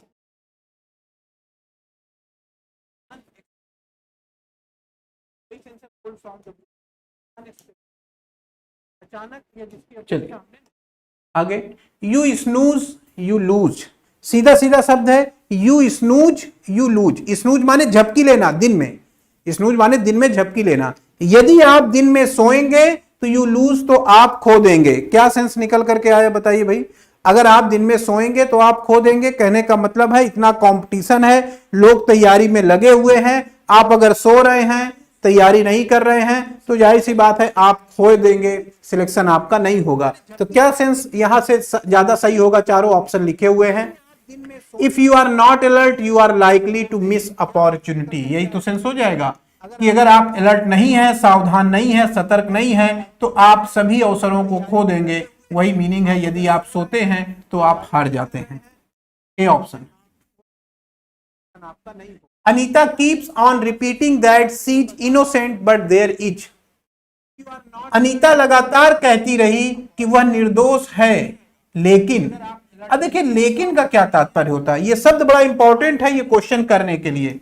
हमेशा ध्यान रखिए, अगर आपने बट लगाया है तो बट के जो पहले है और बट के बाद में जो चीजें लिखी हुई हैं, ये दोनों चीजें कहीं ना कहीं विरोधाभास को दर्शाएंगी, अपोजिट सेंस को देंगी। तो ए के पहले और ए के बाद अपोजिट सेंस होना चाहिए। ए के पहले कह रहा है कि अनीता लगातार कह रही थी कि वो निर्दोष है, तो ए के पहले अगर निर्दोष का फीलिंग आ रहा है, बट लगा है, तो इसका मतलब आगे निर्दोष नहीं होगी, आगे उसने कुछ किया होगा। और अगर उसने कुछ किया है तो option C, no smoke without fire, बिना आग के धुआं नहीं निकलता है। हिंदी में कहावत है, सुना आपने, बिना आग के धुआं नहीं निकलता। इसका मतलब अगर धुआं निकल रहा है तो कहीं न कहीं आग लगी होगी।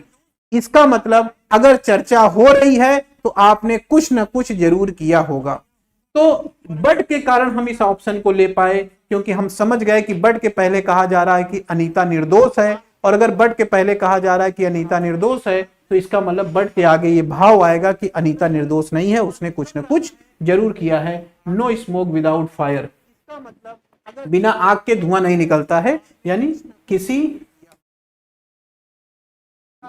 गलत कार्य में कुछ न कुछ हाथ जरूर होना।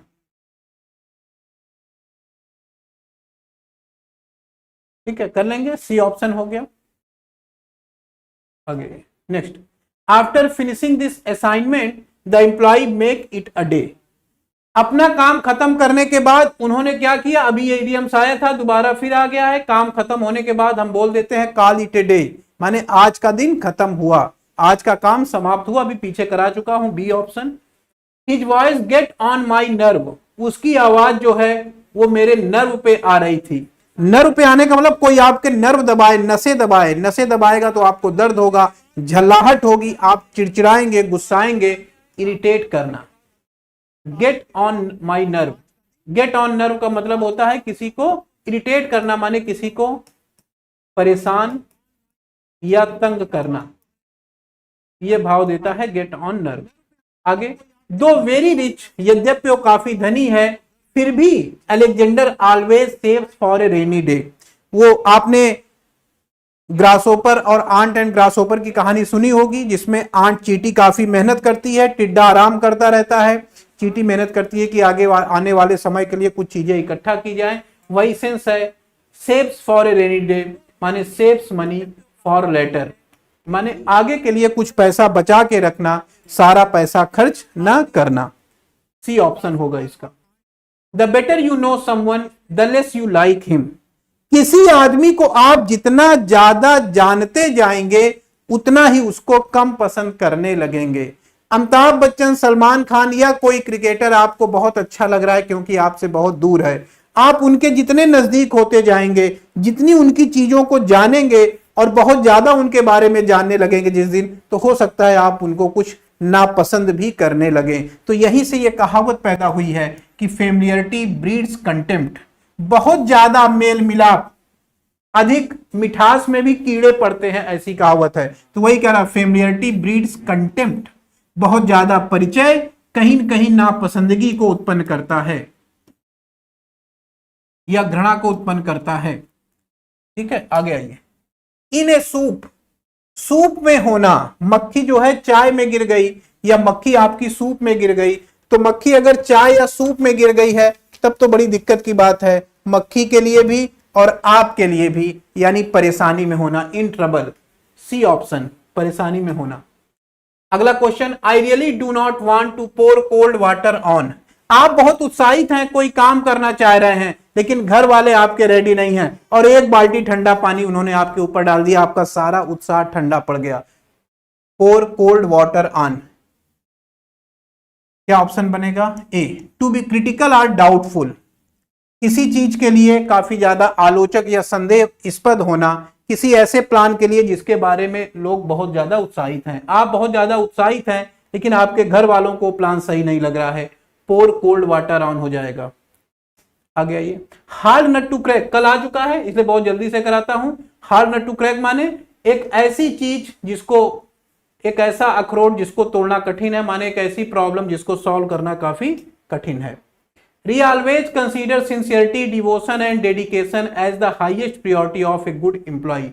Highest priority, किसी चीज की सबसे ज्यादा, आपके लिए सबसे ज्यादा priority क्या है? आपकी पढ़ाई है, यानी फर्स्ट एंड फॉरमोस्ट, सबसे अधिक महत्वपूर्ण, ये ले लीजिए, या मोस्ट इंपॉर्टेंट।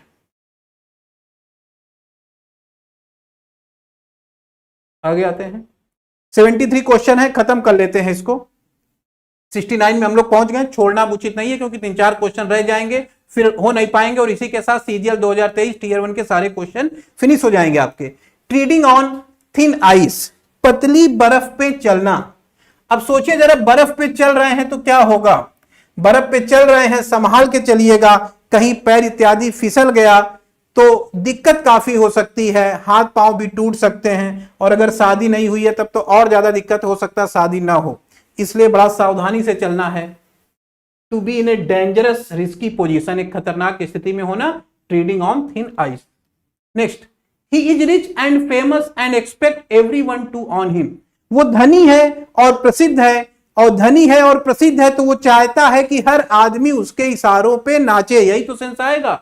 डांस अटेंडेंस माने जब कहे तो लोग उसके इशारों पे नाचने लगे, यही सेंस देता है डांस अटेंडेंस, माने किसी के इशारों पे नाचना, उसकी हर बात को मानना। The driver very supply the traffic violation he committed.